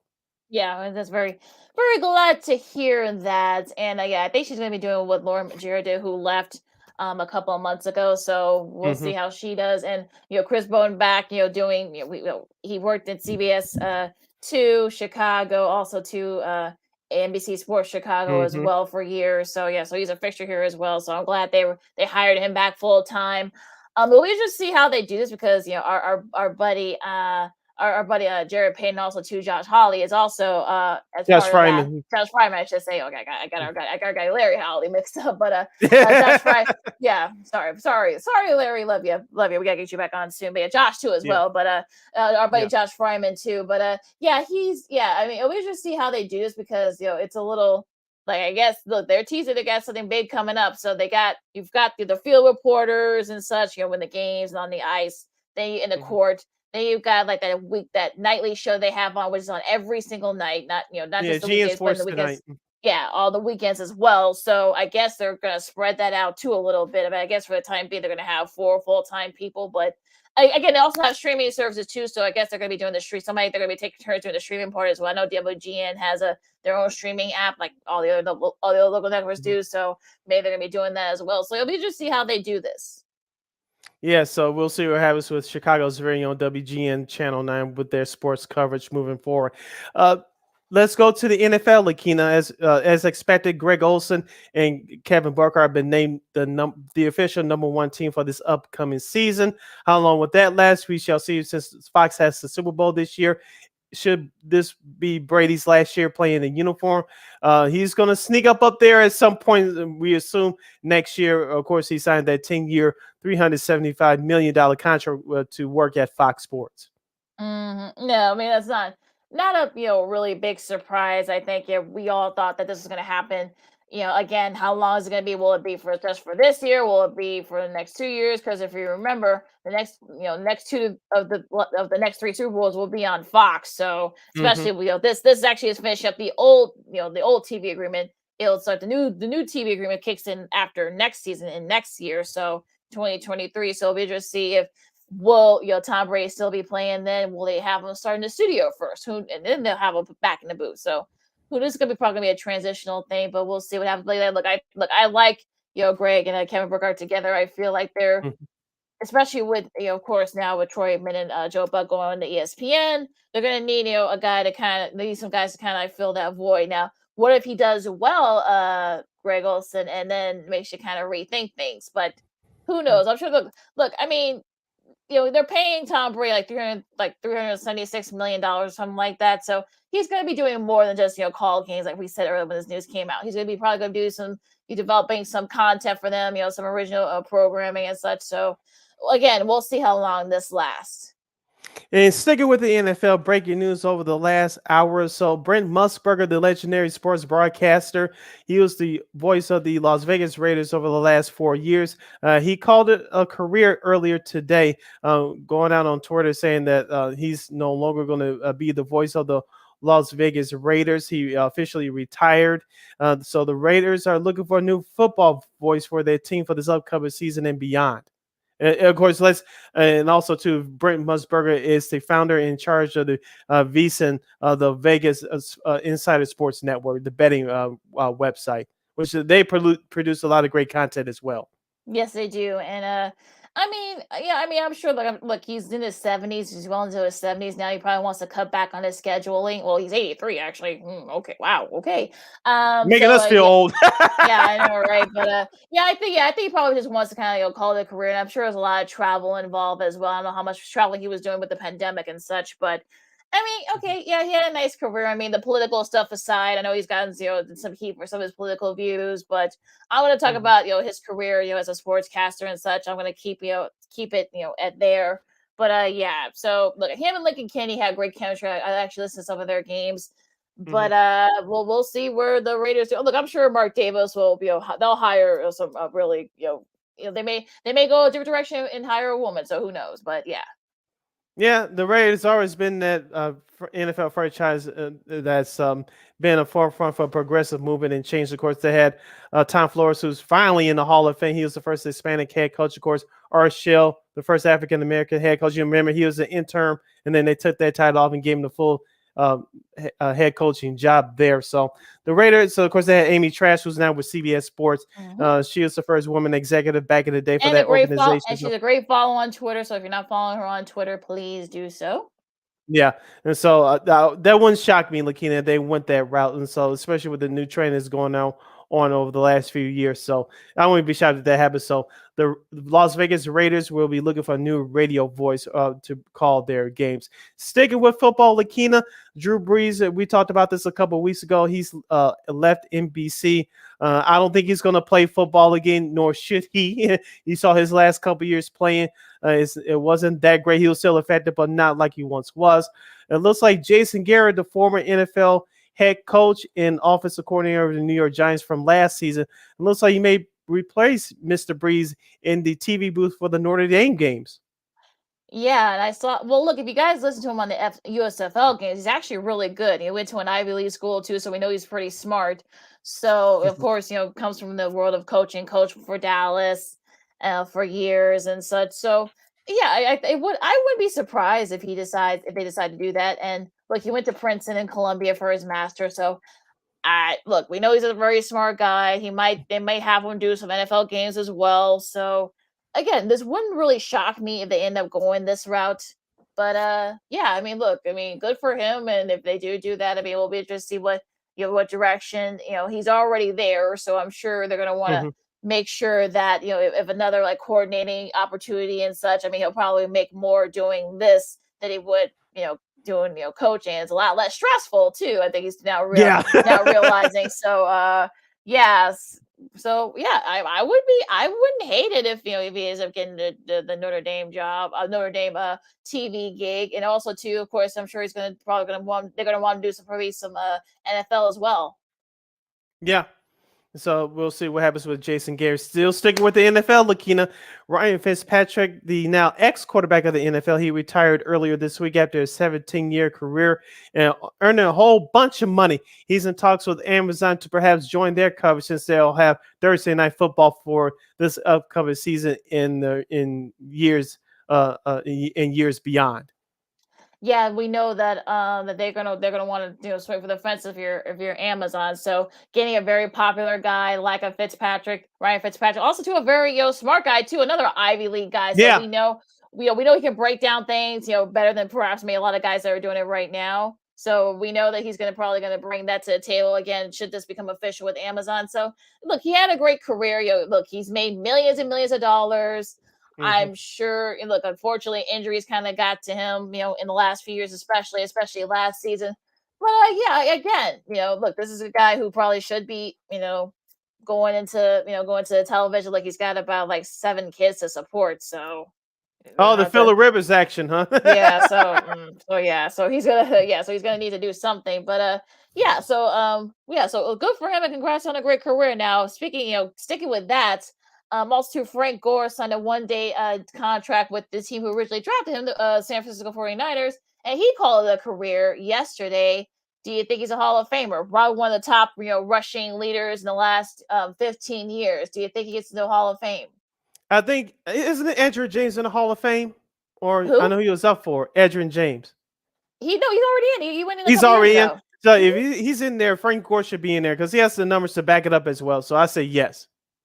Yeah, fellow Miami Hurricane. Yeah, Edgerrin Yeah. James got in a couple years ago. So yeah. So I wouldn't mind. Yeah, I think he's a first ballot. I think in a few years once it, and we'll see if he does some TV stuff too. We know he's got a great. I know he's got an MMA thing going on. He's doing. Hmm. I guess he's. I think he's just bored. But again, so we'll see what. But yeah, I think he's a Hall of Famer. I think I think he's first ballot. Some people how they feel about running backs and getting them in their first. The first ballot. But again, I think he should definitely be the exception to the rule. So I think he'll be fine. So so definitely a couple of consistently veteran of players calling a career this week. And also, too, let's go to the world of baseball. Coming up this Monday at 9:30 p.m. Eastern, that's 8:30 Chicago time, will be the MLB Network Showcase Clubhouse Edition. It will return for the 2022 season with CC Sabathia, Cliff Floyd, Yonder Alonso, and Chicago's very own Steven Nelson. The broadcast is almost like Peyton's Place is a very conversational type broadcast, almost like a podcast style, like what they're trying to do with Apple TV Plus broadcast this year. I actually enjoyed a couple of games that those guys did last year. So it's going to make its debut this coming Monday at 8:30 p.m. Chicago time on MLB Network. That's the San Diego Padres hosted the New York Mets. Have you checked out those types of broadcasts, Lakeena, from years past? MLB Networks tried to do this. Yeah, and I think they need to do this to get the buzz going when it comes to baseball. From what I've read, the ratings have actually been pretty solid. So again, I think they're trying to reach into sort of like the younger viewers.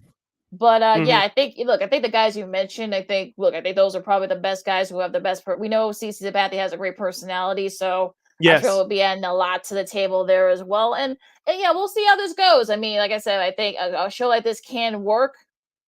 again, if you get the right parameters, you get the right people for it. But yeah, I think I've checked it out, and I think it should be really interesting to see what happens with this. Now, going back to the NFL, another NFL player, of course, this happened earlier today.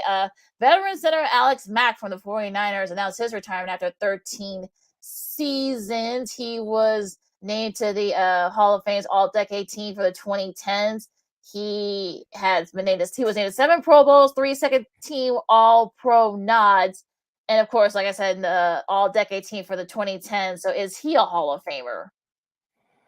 Ooh, with those credentials, you would think yes, but he'll probably have to wait a while. It depends on who's in front of him. Yeah, because he's how it is with offensive tackles, especially. So Yeah, you wonder they usually have to wait a they have to while. wait a few more years. So, but yeah, I think he'll get in. But like I said, it's probably not going to get in first ballot. So again, a great career for him. And again, like I said, I told you guys his credentials, so I'm sure he'll get in eventually. Yep. Let's go back to the world of basketball, Lakeena. Speaking of the NBA Finals last night, of course, the traditional broadcast is on ABC. Mark Jones and Mark Jackson called the game last night. Of course, Adrian Wojnarowski and Mike Breen were missing in action due to their positive the test results dealing with COVID. But on ESPN2, they had the alternate broadcast featuring Dr. J. Julius Irvin, Magic Johnson, and Michael Eaves, to name a few. Did you check out any of their broadcasts last night? I took a peek at it, and Okay. like we've been saying, I mean, look, people want alternatives. If you're not into like the traditional broadcast, if you want something that's a little more free flowing, and you probably still watch the game. I mean, this might be the thing that they're gonna do, and I think they're gonna do this for the NHL, if I'm not mistaken, when the Stanley Cup final starts in a couple of weeks. So I think they're gonna do that, something similar. So On ABC. yeah, so on the ESPN networks, with it being on ABC this year. So yeah, I mean, okay. I mean, look, that's something that they want to do. I mean, look, if I tend to kind of stick to traditional, I'm a traditionalist when it comes to these type of things. So, but maybe college football is probably the exception.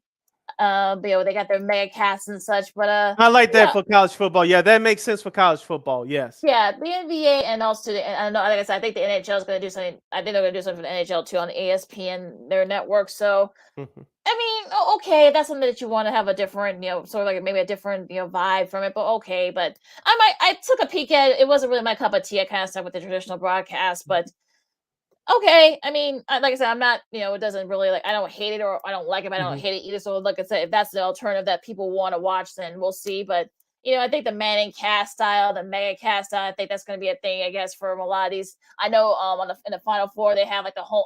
They didn't have it this year, but I think they had like the home team, telecast. Yeah. So, but whoever scores is in the championship, in the Final Four, in the championship game, I know they do that too. So.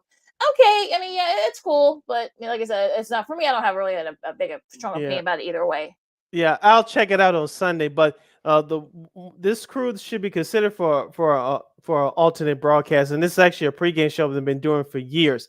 Chicago's very own Cassidy Hubbard with her hoop streams. I know it was her. Monica McNutt, who's doing the NBA Finals on ESPN Radio, is their sideline reporter. I forgot who was the other girl that was with her last night, but that is a very good pregame show. It's better than what you see on ABC, to be honest with you. I wish that crew would get some consideration for alternate broadcasts. Cassidy Hubbard, what she's been able to do with that pregame show, hoop streams over the last several years, has been phenomenal. Well, and like you said, I mean, it's sort of one of those things where you're kind of like, look, I mean, the TNT, the Inside the NBA on TNT set the bar so high. I think any network that tries to do it, I think it just isn't plausible. So I just put it on mute at halftime, so I just don't have to listen to it. But, well, Screaming Ed Smith was actually sounding like a normal human being at halftime last night, so you would have been very surprised. Well, the place was actually pretty loud, so we can actually hear him. But well, the place wasn't that loud. So again, I think if when they go to Boston, I think that's going to be another issue. But yeah, it'll be interesting to see. Like I said, that'll be another alternative. So if you guys want to check that out, go ahead for Sunday. Yeah, just real quick, Lakeena. Speaking of the Boston Celtics, the NBA's Eastern Conference Finals hits a 4-year high, averaging 6.978 million viewers. And so that was the numbers from ESPN and ABC for their coverage of the Boston-Miami Eastern Conference Finals series this year. We said that the ratings have been the highest in the last 5-6 years for the NBA playoffs, even though most of the games have been non-competitive, with the exception of last night. But almost close to 7 million people watched the entire 7-game series of the Eastern Conference Finals between the Celtics and the Heat. Yeah. So again, you could probably say that Boston, Miami had a lot to do with that. The teams, maybe they have to, the games. The games actually weren't that competitive, so it's sort of interesting how that Game 7 was good. the game 7 was Even though good. Jimmy Butler did some dumb stuff toward the end of that game, but it was very competitive. Yeah, it was, and the game 6 and 7, the last 2 games, I don't have nothing to complain about. Yeah, I mean 6 and 7, I think were really good. I think that helped. The fact that I think people are going to want to see, who's going to win Game 6, and if they can force a Game 7, who's going to win Game 7. So I think that the parameters there, I think that usually helps. But yeah, so solid ratings. If you're ABC and ESPN, you got to be feeling pretty good about those ratings. And I'm sure the ratings were actually really good last night. I haven't seen any preliminary ratings, but I'm sure the ratings were actually really solid. I'm sure it's going to be solid on Sunday too, since they're not really. The only thing I hate is that they're competing against some of the NHL games, which I don't know what happened with the scheduling. I know that ABC wanted, if you're ABC, especially if the NHL is going to be, you're going to be alternating with TNT, so I think that helps a little bit. But if you're going to have it both on, in 1 year, I would say work on the scheduling a little bit better. But again, that's just me. Tennis, the French Open is wrapping up this weekend. Coco Gauff will be going for her first Grand Slam title. She became the youngest and also the third American in the last 20 years after Serena Williams did. She'll be facing a pretty tough opponent. She's the number 1 player currently right now, and Iga Swiatek from Poland. So she's going to try to become the first Polish woman to win a Grand Slam title. So check that out on NBC. And also Rafa Nadal will be going for his 14th French Open title. He's still waiting on his opponent because the other semifinal between Cilic and Ruud is still going on right now as we speak. But tough way for Alexander Zverev to go out because he sprained his ankle. They're actually playing a really solid. They were in the middle of a tiebreaker in the second set. Rafa won the first tiebreaker. Unfortunately, Zverev twisted his ankle pretty badly, and he had to withdraw. So Nadal gets a little bit of a rest before he plays on Sunday. So should be some great French Open matchups coming up. So all you tennis fans out there, make sure you guys check that out. Yes, and I want to leave you with this headline, Lakeena. Time permitting, we'll probably discuss this a little bit more on Monday. But Nesson, that's the New England Sports Network. They're the flagship station for the Boston Red Sox and the Boston Bruins. Nesson becomes the first U.S. Regional sports network to launch full OTT service, offering Nesson $360 for $30 a month. Okay. Like I said, time permitting, we'll discuss this on Monday on that next show. We will. Yeah, because I got some thoughts on this, and we'll see if this becomes a trend with the other sports regional networks. Could we be seeing that in Chicago? Who knows? Also, for you college softball fans, you got the Women's College World Series going on in OKC, right now as we speak. Also, too, for on the men's side, on the baseball side, they start their tournament starting on. I think they're starting. I think later today. So make sure you guys check it out for all you softball and baseball fans out there. So some of the spring championships in the college side is gearing up. And a lot of top college players. Yesterday was a deadline for college players to withdraw from the NBA draft. Among some of the players that have withdrew, Drew Timme from Gonzaga. Among some of the players, Isaiah Wong from Miami, another guy that's coming back.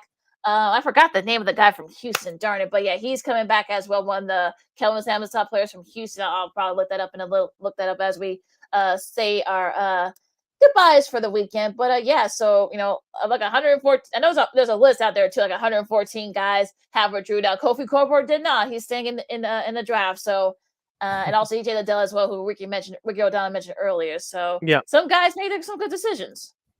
Yep, I was shocked by Drew Timme. I thought for sure he was be he was going to come out this year, but he decides to stay in school for another year. So we'll see what happens as Mark Few, as of right now, is wiping the sweat off his forehead. Yeah, that should help him a little bit. But I guess he wants to try to win a championship. Okay. All right. We'll see. We'll see. I'm not. We'll see. Yeah, I'm not touching that because it's not. We're not in that season yet. But yeah, some of the yeah. So I was actually shocked too with some of these guys. But look, some guys like playing in college. Some guys still take advantage of that rule. So Yeah. again, I mean, you can't. I'm not gonna fault him or any of the other guys that decided to come back. But I say there's some of these. Marcus Sasser, that's his name. Marcus Sasser from Houston. One of the top scorers from last year for Kelvin Sampson. He's he withdrew his name for the draft. So yeah, so a lot of great names, but yeah, so some guys I was shocked that stayed. I won't say who because some of them y'all could have benefited from another year in school, but I won't go there. But with that said, you can follow me at Keenan McGee on the Twitter and at Keenan_McGee on the IG. Follow yours truly, Sydney Brown, on the Twitter and the IG at SidKid80. Once again, at SidKid80. That's SIDKID80. SIDKID80. I almost lost my train of thought there for a minute. You can catch, make sure you download the Sports Zone Chicago app. Make sure you follow Sports Zone Chicago on all social media platforms, Facebook, Twitter, Instagram, and YouTube. And you catch Second City Sports, or the audio version podcast, by subscribing to War on Anchor. We are available on all podcast platforms, including the iHeartRadio app. And make sure you follow War Media at WARR Media on all social media platforms, Facebook, Twitter, Instagram, and YouTube. And thank you very much in advance for your support. Like, share, subscribe, and tell your friends. And don't be like Tommy Pham and Jock Pearson, who are fighting over their fantasy football and such. I mean, I don't know what dumb. What happened there? But with that said, enjoy all the sports, everybody. You've got the playoffs. You got NBA Finals, Stanley Cup Conference Finals. You got baseball. You got college baseball and college softball going on too, and also some soccer and golf as well. So enjoy the sports this weekend, everybody. If you're not gonna get vaccinated, be good. Wash your hands and be good to each other. First said on the Kansas and Second City Sports on Sports Zone Chicago, and we'll see you Monday. Thank you to Ricky O'Donnell for joining us today from SB Nation. Till Monday, go Sox! Holla!